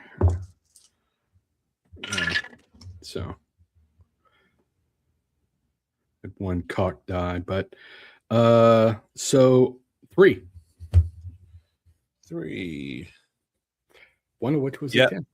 Before he thinks to pull his trigger, and you can kind of see as you're getting up to him that he's got the gun out, and usually this is enough. And but as you are just walking towards him and it's shaking, you get to him. I'm going to use some finesse and brawl this time. I'm taking the gun away from him. All right. I'm going to say you just get to him. You've intimidated and frozen him, and so you were able to grab the fire and pull it out of his hands. He just looks at it.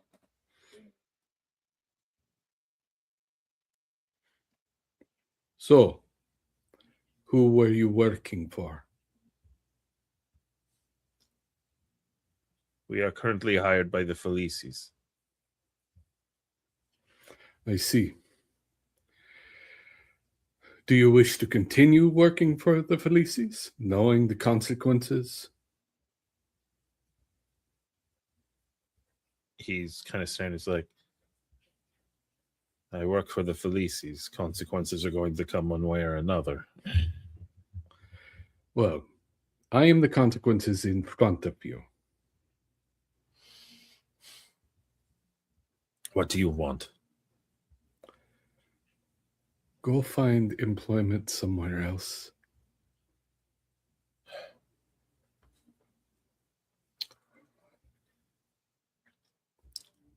The other option is not as pleasant.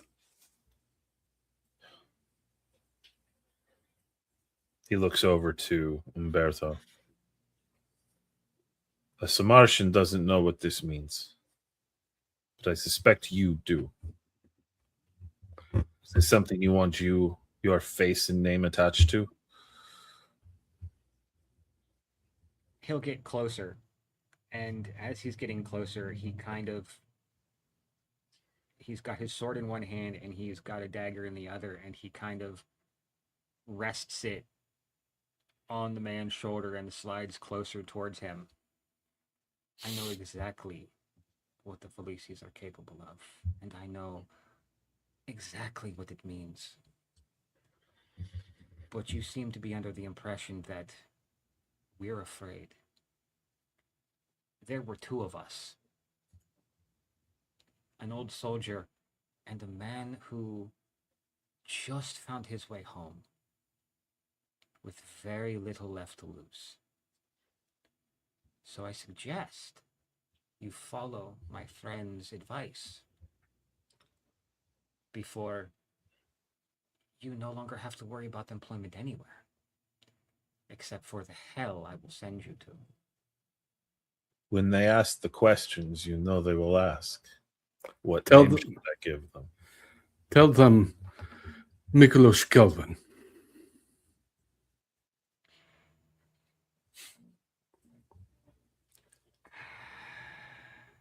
his eyes go a little bit wide, like he was not expecting an answer to that, and nods. Very well. When my men come back to their senses, we will go south. I hear the Villanovas are hiring. Good choice. Those two Well, are going to need actual medical help. Hopefully there'll be a witch in one of the villages along the way.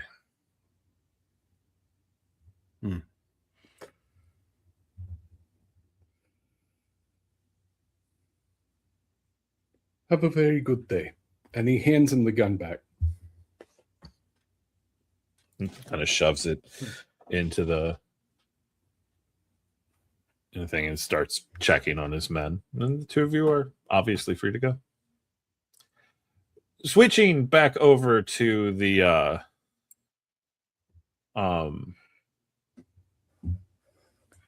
chapel. The service has been going on for a while, and Anna takes a moment to while folks are sort of focused on, hey, we have a priest in town, so they're making prayer requests and stuff like that. Pulls Leonora over to what had previously been her mother's hut and is now hers, and leads you inside to give you an opportunity to change if you need. Grazie. And she's gonna take this opportunity to find a room to change. I mean, there's not really like there's a few curtains that you can pull around a corner, but it's Sure. a one-room house. So I'll do that. where have you gone while you were traveling? That is a simpler ask if you ask me where I have not gone. Let's just see. Went and spent a little time in Usura and Samartia, and made it all the way over to the Northern Islands, to Avalon, and we found some family in Castile, and now we are here. You've traveled the world. It was no vacation, it was no picnic, it was strictly business, but if I could do it again, I think I would. Just why your cards are the way they are. How do you mean? The villagers, their cards don't change. Their fate is the land, as much tied to it as they are to each other. You know how it is with those who remain in one place and with one group of people. See? But your fate's been tested, refined. The cards still apply, but they're more vivid now. You are more yourself than you were when you left, I think. I think that is the greatest blessing I could have given myself.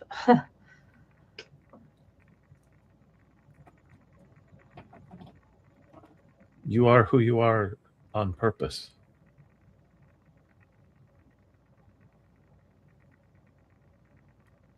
Is that not how it's always supposed to be? The way Mother used to describe it is so many people, when they know fate, just trust the threads to pull them.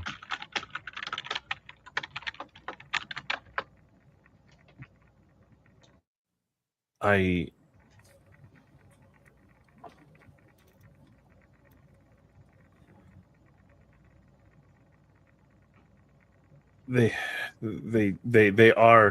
believe that they are who they are born to be, and so there is nothing they need or could do.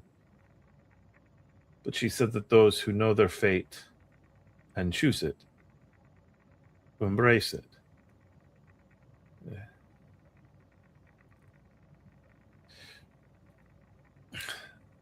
virtue and hubris alike,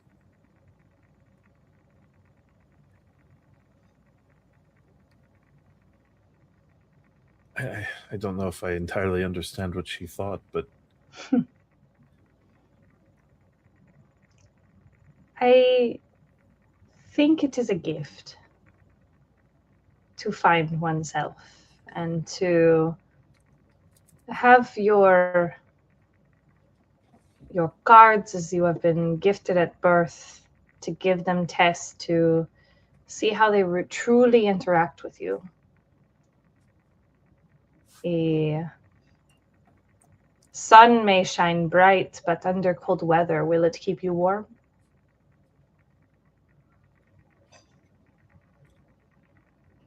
but even so, it does not mean the clouds are more powerful. That is true. There's a question I hesitate to ask. She steps out of the curtain, now dressed in her blacks and greens that she has been traveling with, and has her veil tucked in her pocket. See, Anna, you may ask. The black thread you carry. I've never seen anything like it before. Neither have I. It is new. Unfortunately, no. I have just been too wary to see where it leads.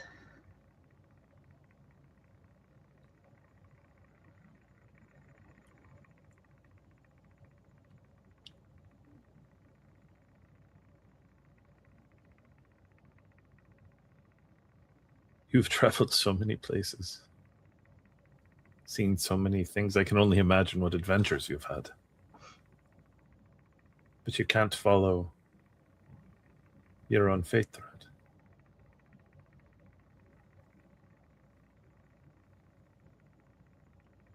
Too much has happened in my life that has brought fear. Anna, I tell you not to frighten you, but to give you knowledge that I am from Felici.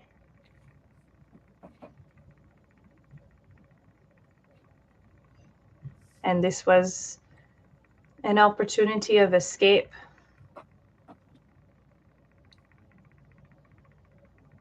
Now tell me, if you were raised in Felici, would you want to follow this thread from what you know?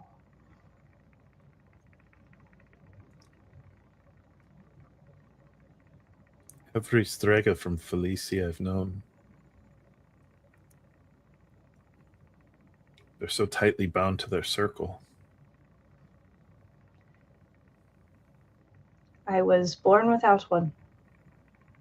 I think they allowed that. I don't know quite why. My mama and papa, they lived quiet lives, and they said that this gift is to be held outside of a circle to help more people. And so I learned. I was given opportunity to learn to read and write. And it is not the same for many fate witches here over in Felici. That is why I came to you with the simple question, with the simple ask.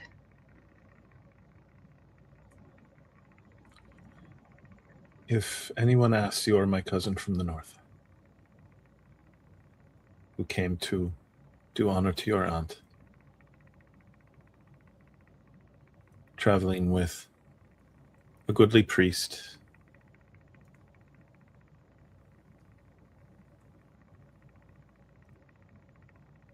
your connection to him, it is a strong one. We have traveled many, many nights, many miles around the world. It is hard not to claim a bond with the people you surround yourself with.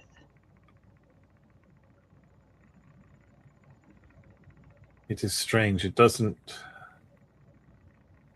read like romance, but is stronger than many married couples I've seen. Perhaps that is the found family that I have decided to take.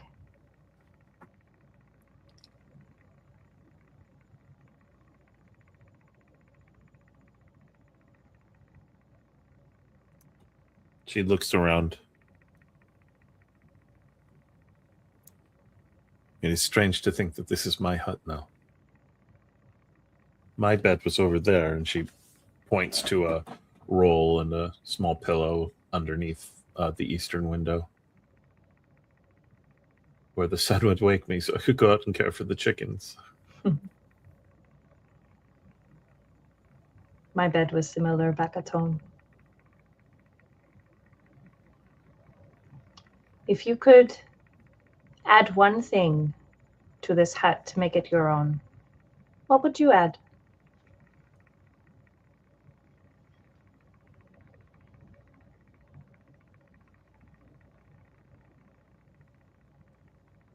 I never knew my father. I never had siblings. Mother said I was all she needed. It would not surprise me to learn that she found the man fated to be my father and had a night with him and then came back here. That was the kind she was. I would have a family.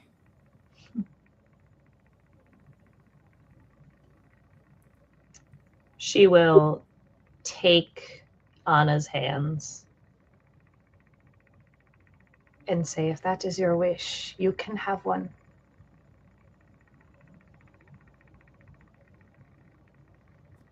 Have you found passion in your travels? Passion means a lot of words, a lot of meanings. Passion for my craft. I am getting more comfortable. Passion for traveling. Passion for those close to me.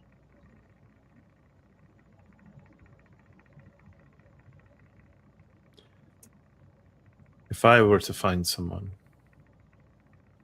I would hope that their fates would gleam like yours. Someone who is who they are on purpose, not just tugged by the threads.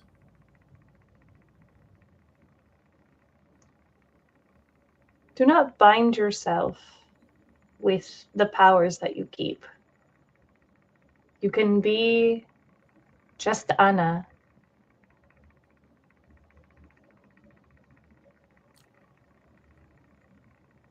So long as I'm here, I will never be just Anna.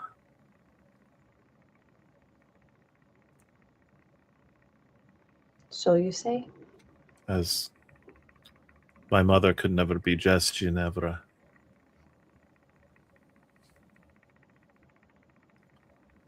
But maybe I'll find my own way. She's going to read Anna for the first time. All right.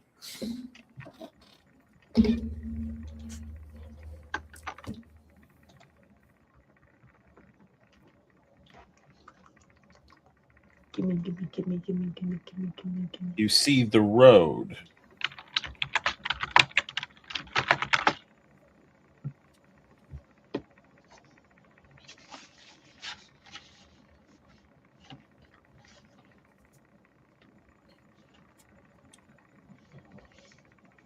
And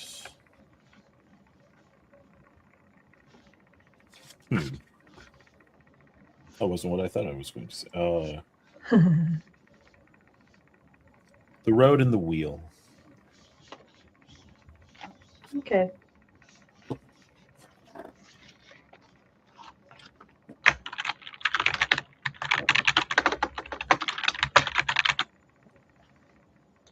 And is there anything that kind of pops out about either her arcana or her threads? There's a level. It's been a while since you've been around younger Strega. Mm-hmm. Because you kind of operated on your own in the periphery. You were never the witch of the town. You apprenticed to a few, but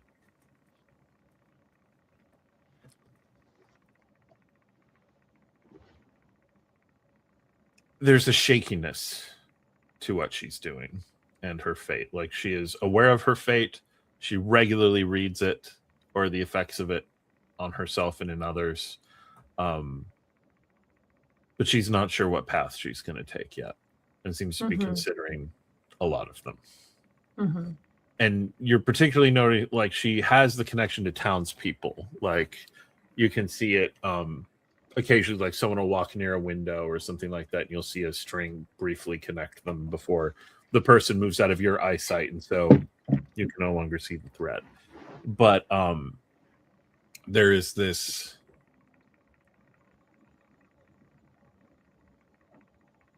weakness to the connection that you don't know that she's going to end up staying here. Okay. She wants to choose that, but yeah, has not yet. Let us not think too hard on decisions of the future. Let's live in the present for a little while, shall we? Of course. We're probably coming up on time for the meal. Let's go and introduce my cousin. What name should I give you? You can call me Carla. Carla. Before we do go, would you like me to give you a reading? I was hesitant to ask because I do not wish to make this day about me. You lost someone very dear to you. Had you been here when my mother was here, she would have read you without asking and then asked if you wanted to know what she saw. Of course. Well, if it will ease your mind and draw a connection closer to your mother. She walks over to kind of a bedside table next to the bed in the room, opens it up and pulls out a deck of cards, closes it, and offers you a seat to sit down, sits in one herself, and starts shuffling the cards. And what name shall you be read by? She says Leonora Orsini. Shuffles and shuffles.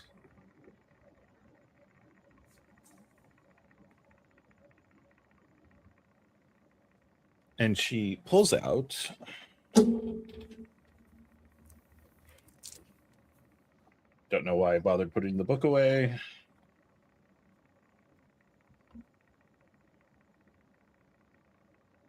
The Hanged Man and Coins for the Ferryman. And she frowns. Looks at you. No. I apologize. I must have done something wrong. How do you mean? It's like the cards missed. It's not what I see when... Hang on. And she reshuffles. Would you mind cutting the deck? Of course. And she will separate, re-put it together.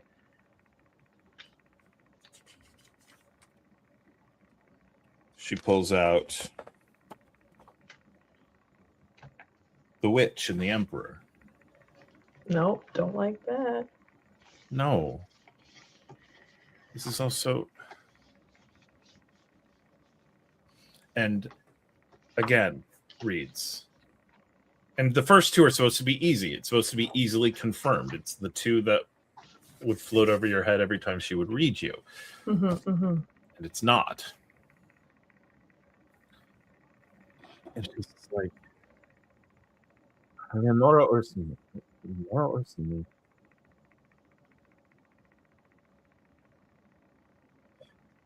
It worked when Mama helped me. Anna, it is all right.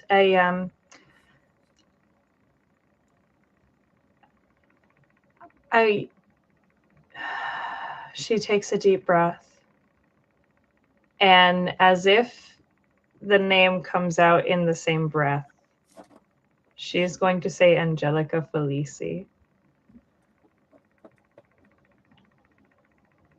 Angelica Felici. Shuffles. Holds her hand. And pushes the 2 cards face down towards you. I can barely even bear to look. Could you? Anna, I believe in you.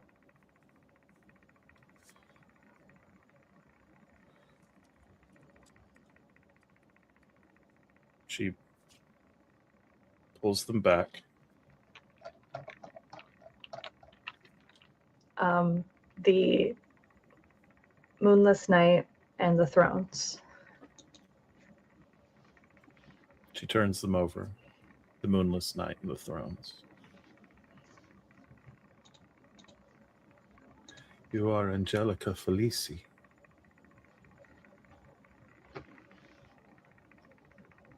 She looks at the cards in awe. And she looks up at Anna. And what else? Right. Moment, scusi. And she keeps on reading. Did I let both my bookmarks come out? I did. No! Oh, wait, I think I'm close, though.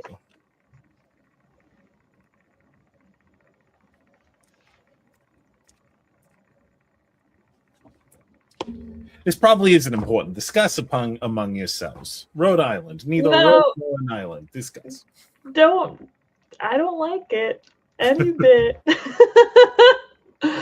Oh, Lordy.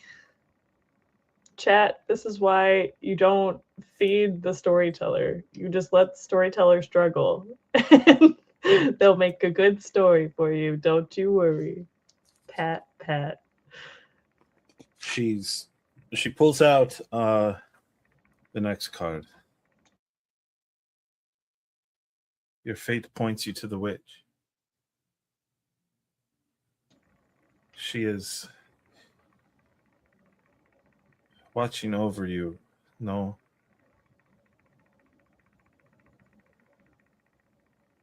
She's looking for you. And is inverted. She is a manipulator. And hang on. And she sorts through again and pulls out the hero. He is tied into this too. Connected to her, but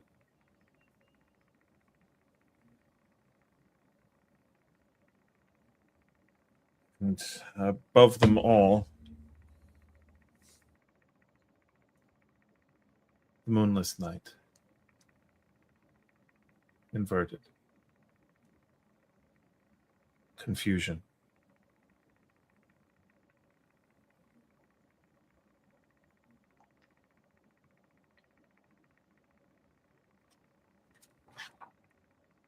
Anna, you are very talented. I have received this before. It is nothing new. I appreciate your confirmation, though. One moment. I didn't. Hang on. One last. The witch. She is. And she pulls out the beggar. Inverted. Envious.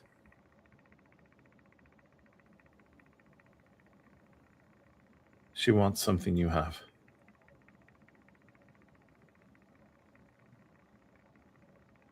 More than one thing.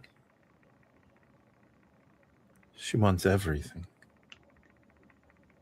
Anna, you can stop now. It's all right.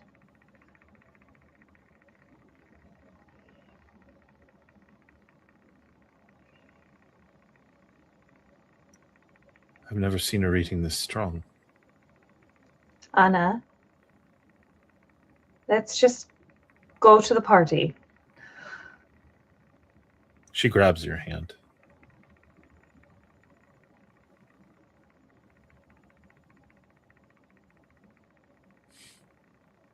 And leans in. And you see that she is looking through you and realize she has gone into full trance. Your fate is like a tide that is pulling the Strega along with it. You've heard of this. It's supposed to be very rare. And she leans in and looks.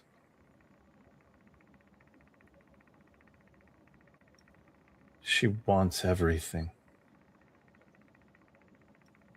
She wants you because she wants herself.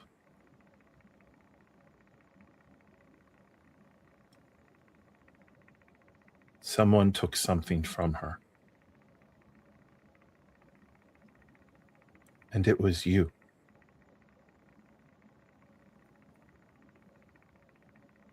I'm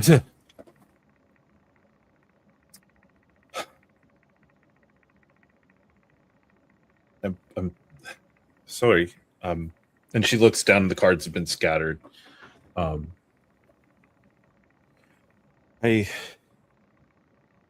just happened? And she's a little shaky at first from what just happened because she has never experienced that face to face before. You gave me a reading and said I will have safe travels coming soon. It is the rest is a long story. You do not have to worry too much about it. Can we just go to the party, please? Yes. They'll be wondering where I am. Yes, I will follow right behind you. Okay. And she stands and looks down at the cards. They said I shouldn't read with her cards too much. I'll need to make my own deck. I think I see why now. And Yes. leaving the cards where they are, she walks out of the... Having the room to herself. The door closing shut. Leonora just sinks to the floor, hands outstretched. In the midst of the cards, trying to catch her breath. I'm spending 3 villain points. Sounds good. Well, you're in a bit of a trouble now, aren't you, dearie? What's that? Who's that? I look around. You look up, and you see a ghost. What? A phantasm that looks very much, though sitting up and not prone, on a table over in the chapel, of the old Fate Witch. Anna has her gifts, it's true, but she's afraid of them. In some ways that makes her stronger. But it means she does not have much control over when a strong tug of fate passes too close.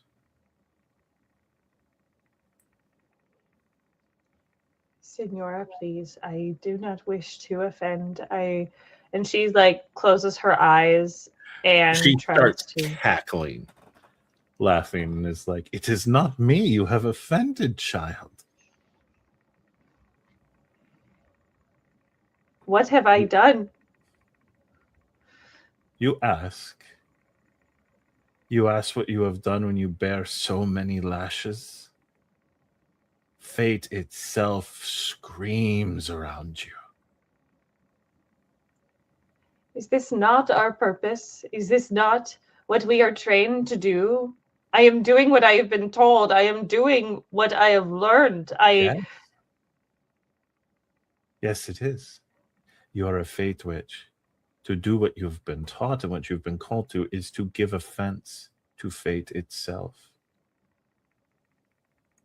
We break the rules to help those around us and hurt those who need hurting.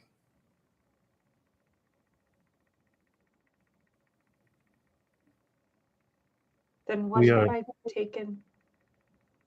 Go ahead. Oh, sorry.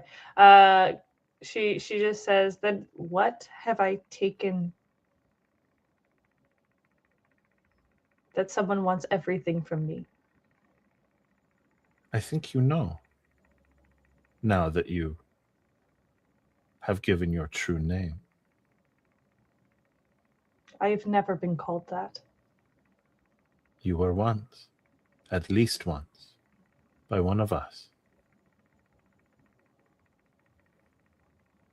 A fate witch, one who does the namings herself, and yet you carry a wrong name. And you know how wrong those names are.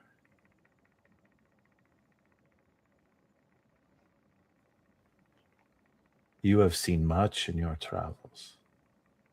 Wonders I'm sure I couldn't imagine. You know who the hero is. She nods.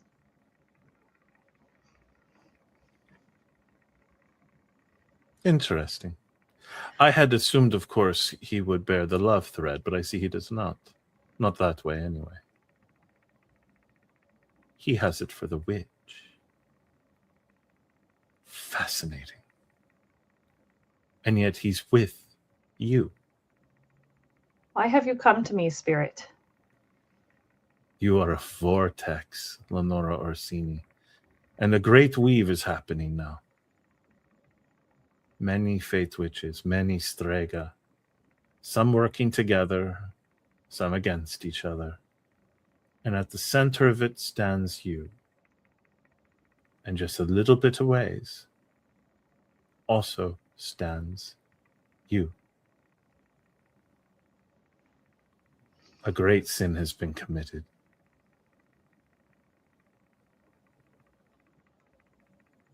Then why do I have to pay?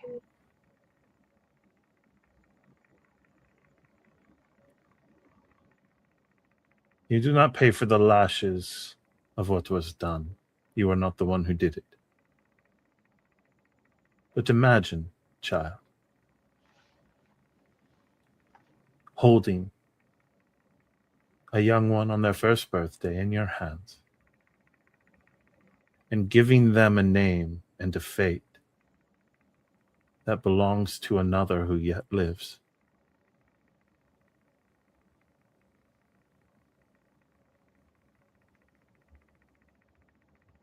You are saying I am being punished for someone else's doing.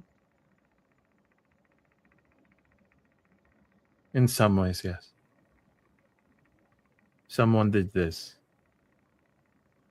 The question is who they did it to. Who was Angelica Felici first?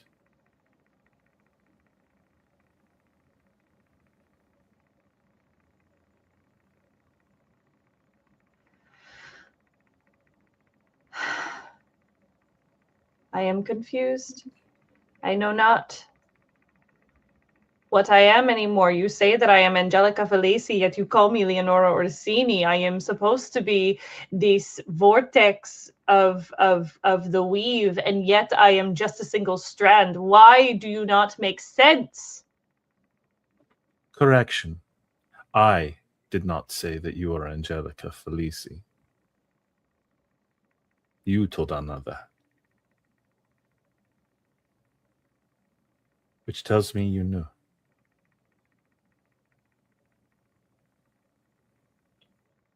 I had a thought. And her Surely name... you noticed that those who tried to read you had difficulty with it. It is not uncommon for people to not react well to readings, especially we of the Strega, we who can play our games. But the fact that no one ever got a good reading on you, you had to have noticed. Mother said it was a trick. She was wise. If you'd been curious too soon, you would have asked the wrong person the wrong questions. She was protecting you.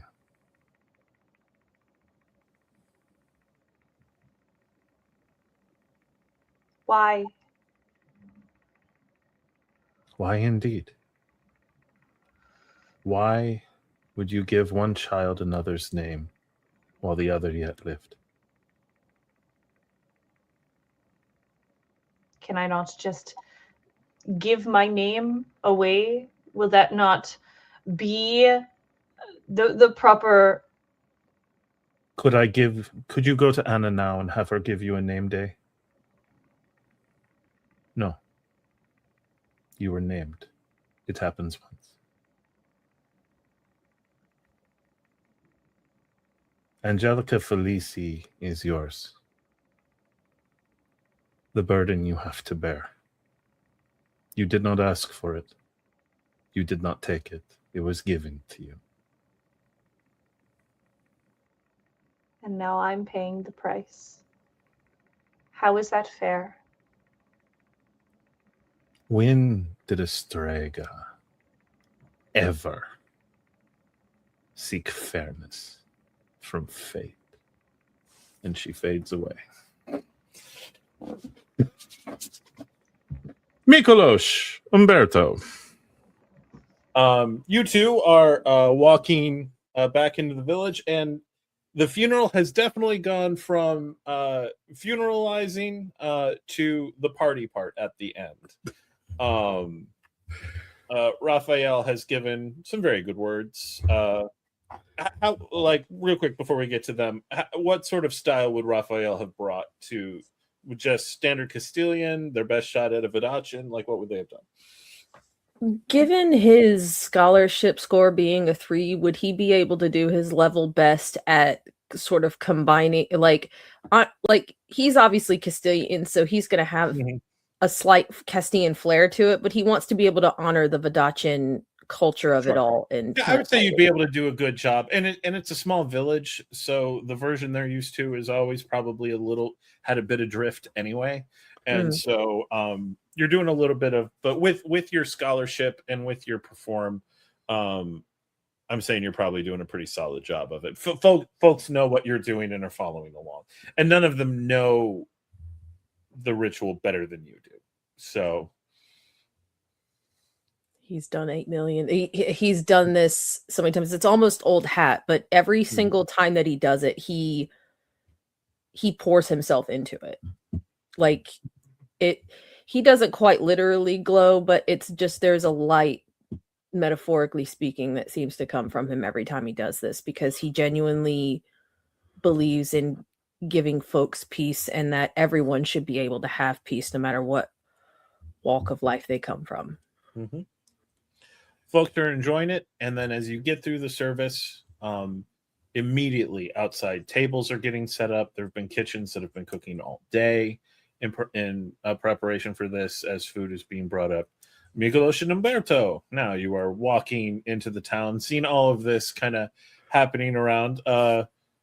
Mykolas having taken a bit of a beating, but nothing too horrible compared to what he's faced before. How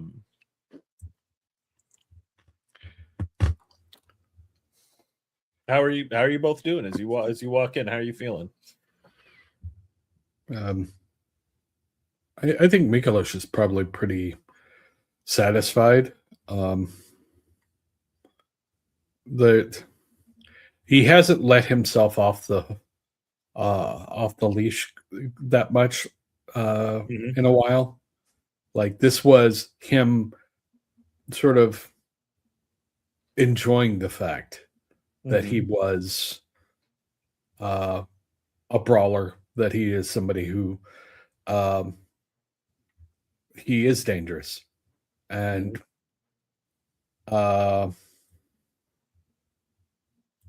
he just is fine with what happened. You have a sensation of Rona as you are doing that. She's not talking to you, but it is similar. Like, you have seen men come back from great deeds and sit at chairs, and like seen a woman like walk up behind them and like wrap her arms around his shoulders and just sit there like pleasantly enjoying the bask. And you're getting that kind of a feel from Rona right now. Just not bugging you, letting you have in your moment, but also enjoying it herself. Umberto, how are you feeling? He is pretty proud of himself. That was fun, and he's home, and he's just having a great time of it. So he's just kind of strutting his stuff. All right. And you all come in and you see the food being prepared. You see Raphael up front kind of blessing the meal as it goes on. There's, for those who are paying attention to the nitty-gritty details, you would see the people that are taking the body towards the bakery, the town bakery. You would know Vadachi often does cremation, and so that's going to be the best place they have in town to do it. So taking the body of the old Strega there to do that, and no immediate sign of Leonora.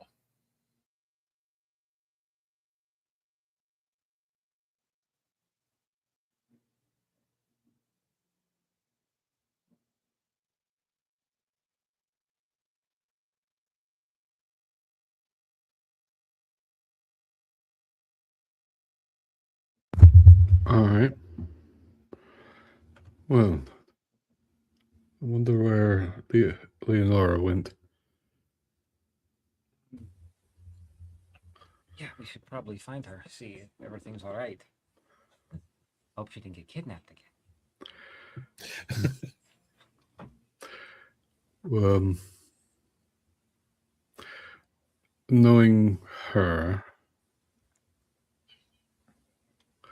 you've been in these kinds of villages before, right? See, yeah. Where would the Strega stay? Easy to point out. Yeah. I'd say about this way. And he will lead to where he believes they might be. As you are getting close to it, suddenly the door opens quickly, and a young blonde woman that neither the two of you have seen before kind of stumbles out of it looking almost drunk. Like, that's the initial impression. Like, she's a little bit staggered.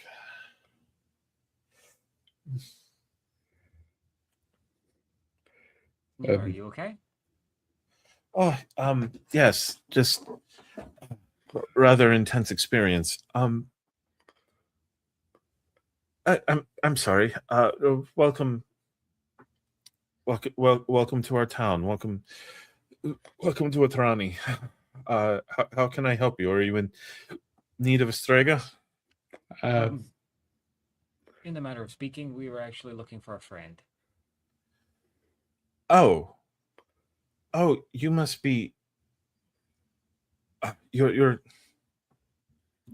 here for Angelica. He will kind of cough. I will totally give you that you grabbed a drink and you had that moment. Yeah. He's just walking with the drink, and all of a sudden it's just like Angelica. And Mykolas has heard that name twice now, and kind of does that dog head tilt. I'm sorry. Yes. She's in there. She just asked for a moment. She should be out soon. Scuse? She just needs a moment. She'll.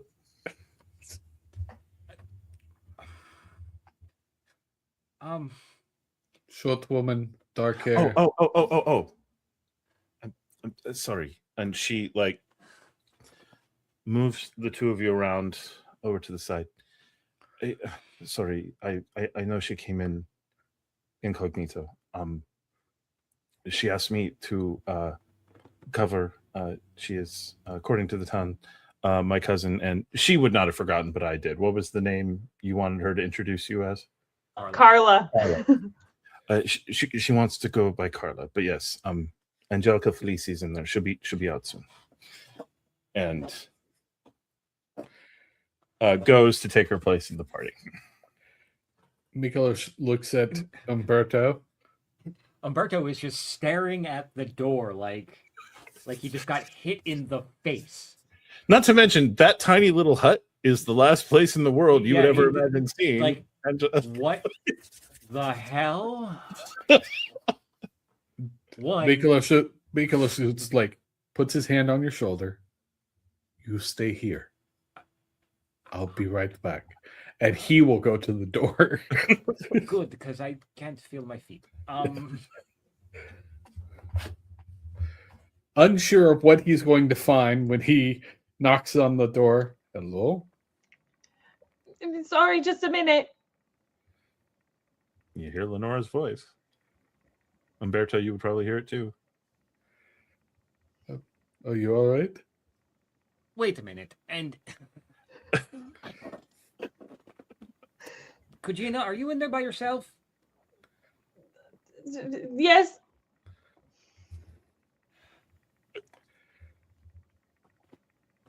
Mykolas, I'm going to leave this one to you. I'm going to go get a drink. Anyway. He will tentatively sort of pull the door slightly open, not step in, just like open it a little and go, are you all right? Really? She's obviously like getting up off the floor and like wiping tears away and like trying to like find any grasp of herself in her hands. And she's going to be very brisk and just say, I'm fine. I just need a minute.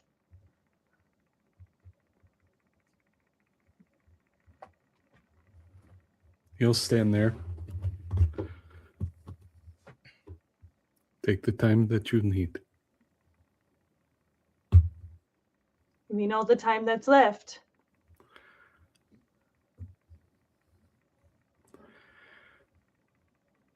I know I cannot understand it the way you do. But if you want to talk. That is the last thing I want to do right now, Mykolas. Please. All right.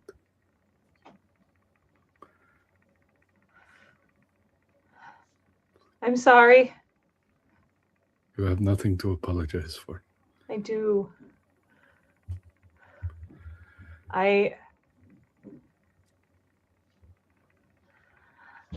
She'll step over towards the door, but like on the other side. Yeah. In such a way, like I am a walking lie.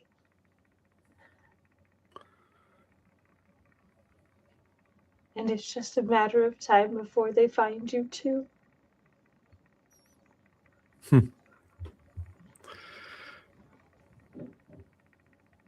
want you to listen to me. You're kind. You care for people.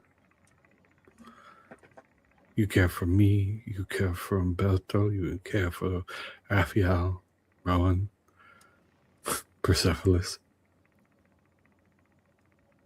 and random people you just met. Where is the lie in any of those things I just said?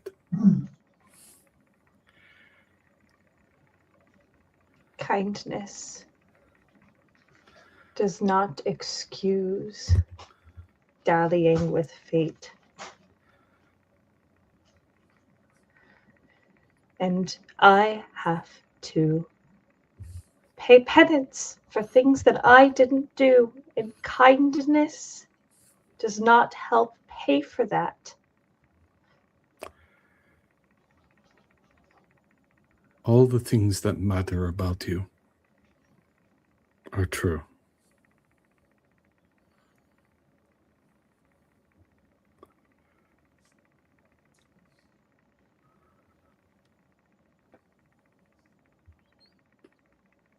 If there is a thing waiting for you, you're not going to face it alone.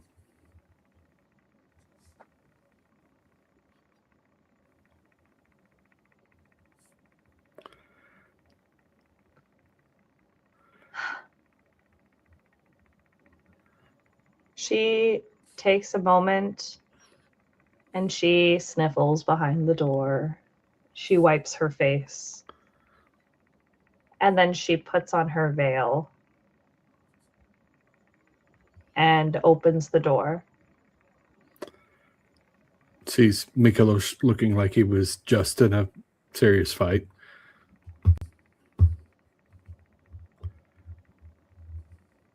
What in Thea happened to you? There were some bullies in the area. I went with Umberto and dealt with them.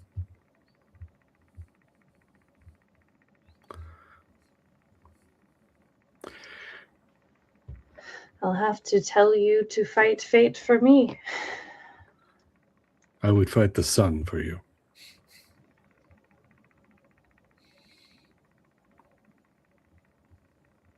She takes it as a false promise, and she kind of just has the corners of her mouth go up just a little bit, and she says, I know.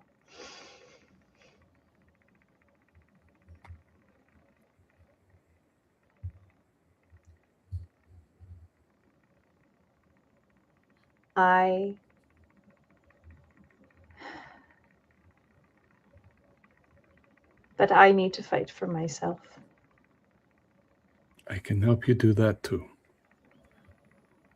You helped me fight for myself. We're not alone. I know.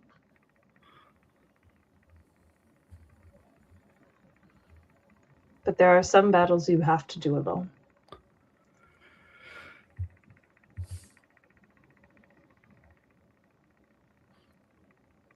You're never alone. You carry all the people who helped make you who you are, all the way up. I do. You do. Everyone. No one fights alone. She places a hand on Mykolas and says thank you. And then she walks back to the chapel.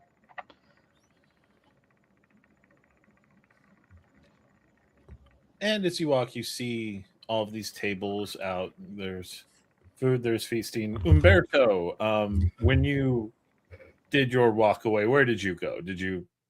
You said you were going to find a drink. Is that accurate? That is accurate. Okay. You go, and there is wine and beer available. It's clear people put in a lot for this meal. And so what's Umberto going for? He's going for the wine. You go there and He's you're shaking.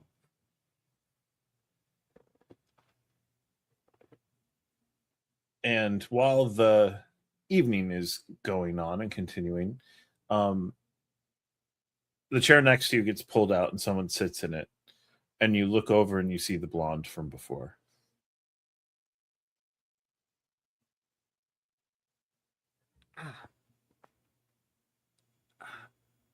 Good evening. Sorry, I wasn't totally sure who to talk to about this. The one who runs the post. He told me what you and your friend did, and believe me, we will see to it that the crew that you came here with will be well taken care of. Food for a few days' travel and some fresh clothes and the like. It's the least we can do. You've helped us out of a very difficult situation.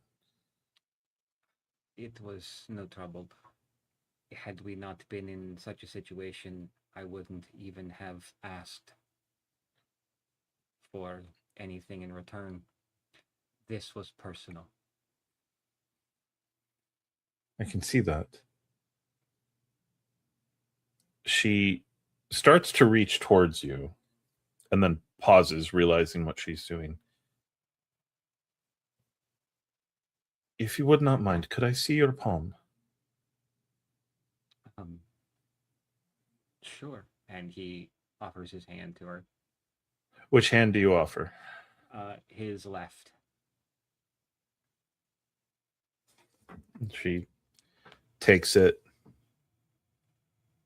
her fingers tracing the lines. But then they go off the palm and they trace along your wrist.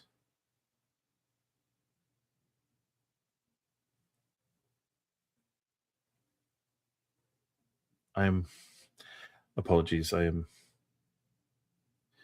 am new to my post. And this is unique.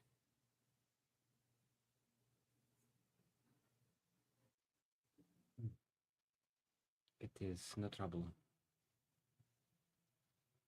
You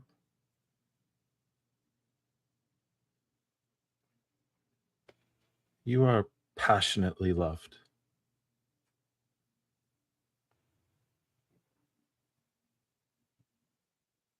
Fiercely loved.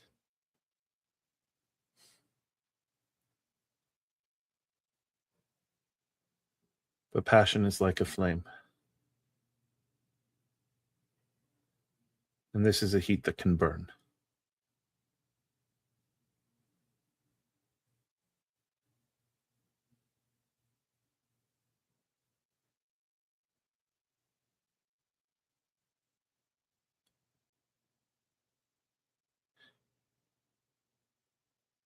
Your small group is strange.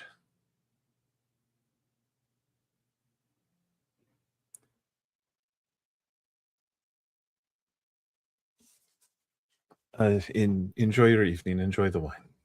She stands up and walks away.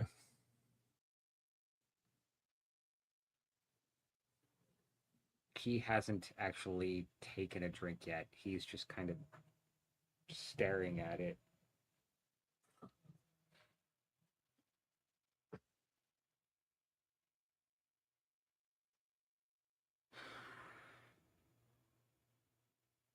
I promised the next time I would ever partake,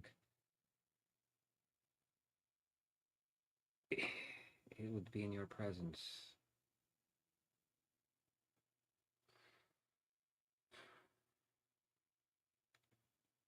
I'm getting closer to you than I've ever imagined. That both invigorates and terrifies me. Would you hate me when you saw me?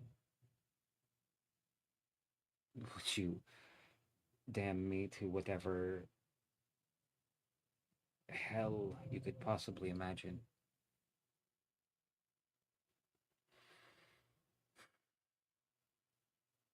I wouldn't have to go far, because every day that I was without you, I was already there.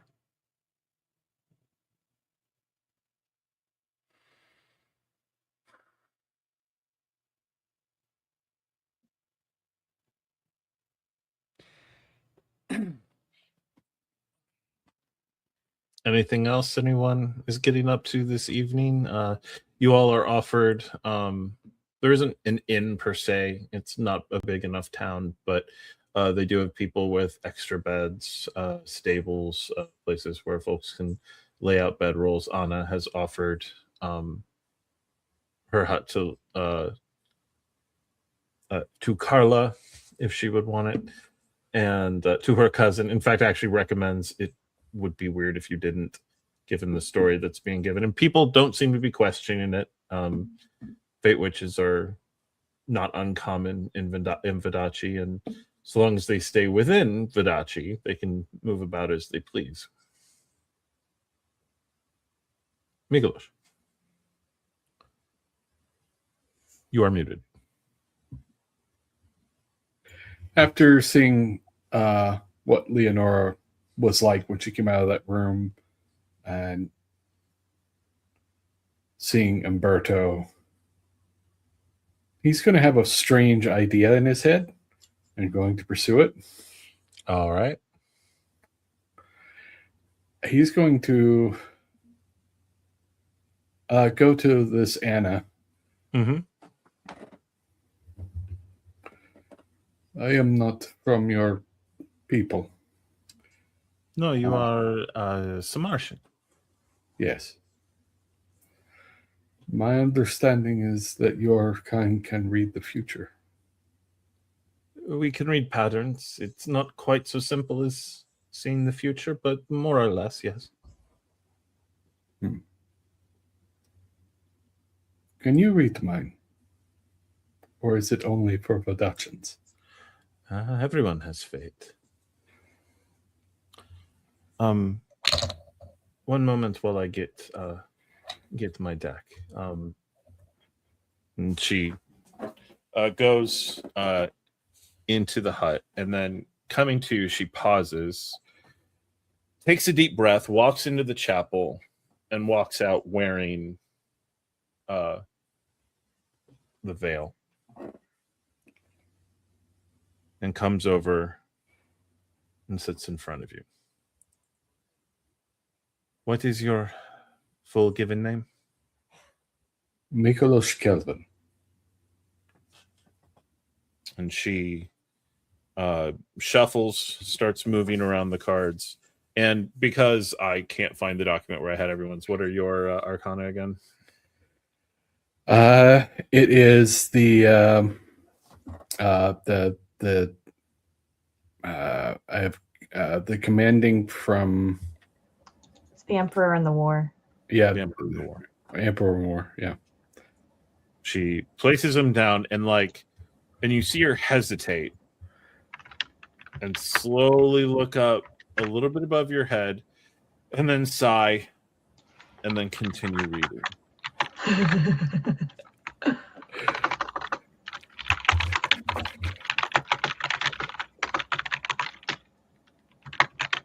She pulls, after having given your fate, she continues reading, continues shuffling, and then the Thrones and Lovers comes out.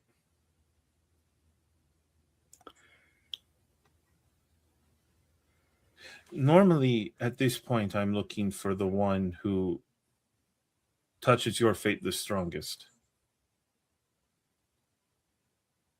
This is not such as that, though. It is like you have another set of fate. And something lays astride it. And she pulls out another card and places it on top of all four. And it is the devil.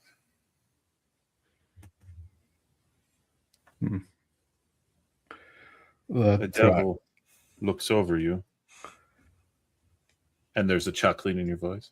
If only she knew, right?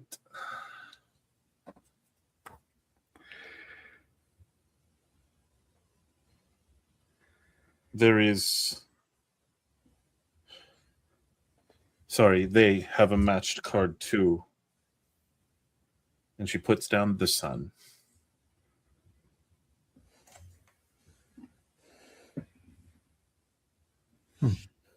They are angled as if you are promised to fight it.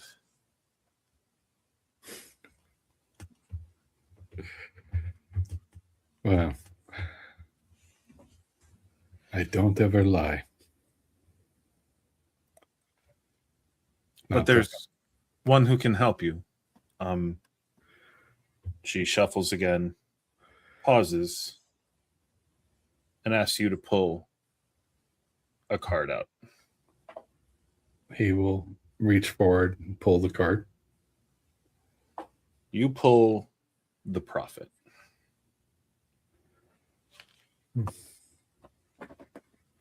Duly noted. The cards may lead in many directions, but this devil, it fights you and alongside you. It is enemy and ally, almost as if at the same time. You can fight the sun together.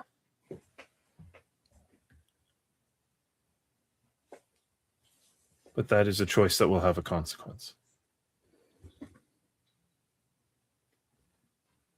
The Prophet can help.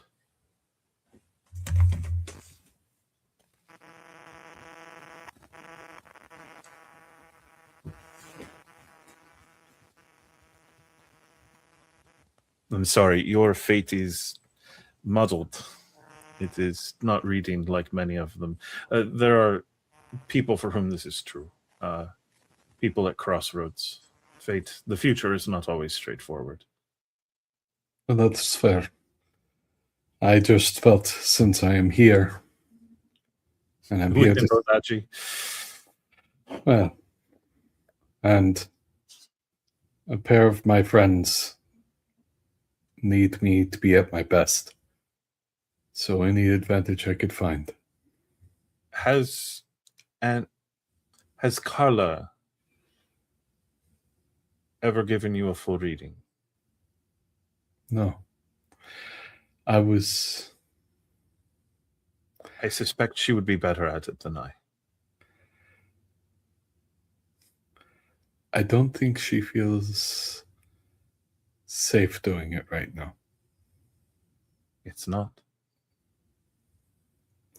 We only read fate when asked.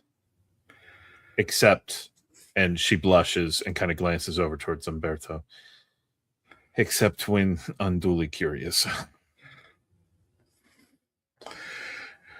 Well, I understand something of curiosity. I won't ask you to read her, but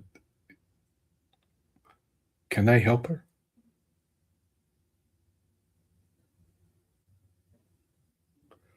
We can always help each other. But the main players in the story she is wrapped up in now, your aid will be at the mercy of choices being made by others. But she kind of glances at your clothes. That is a thing I believe a soldier is more at peace with than many. Indeed.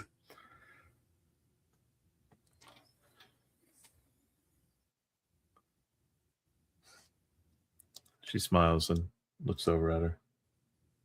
At Leonora.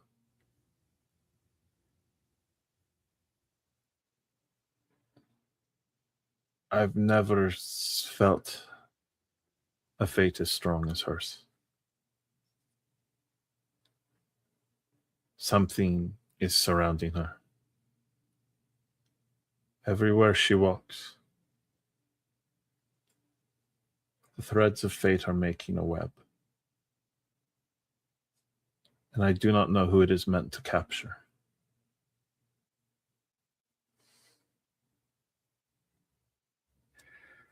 Wherever she goes, I will go to. Be cautious. Love burns. And she is already surrounded in flame. I feel comfortable in flame. And she nods and steps up, to continue what she is working on. And the night goes on. Folks are able to get places to sleep and then to continue on your travels the following day. That night, it is a full moon. And far north, to the boundaries, the borders between Vidachi, the Samartian Commonwealth, and the Crescent Empire to the east, a great rip opens in the sky over the mountains as a massive vortex of fate is wrenched. And as this mighty blesher opens, a head sticks through it, eyes burning hot, and the blood dragon comes through into Thea. And with that, we are going to bring this episode to a close. Thank you so much to Basics of the Game for hosting us. Thank you so much to Dragon of the Dark Roads for producing us. Thank you so much to all of my players. And until next time, keep playing more games.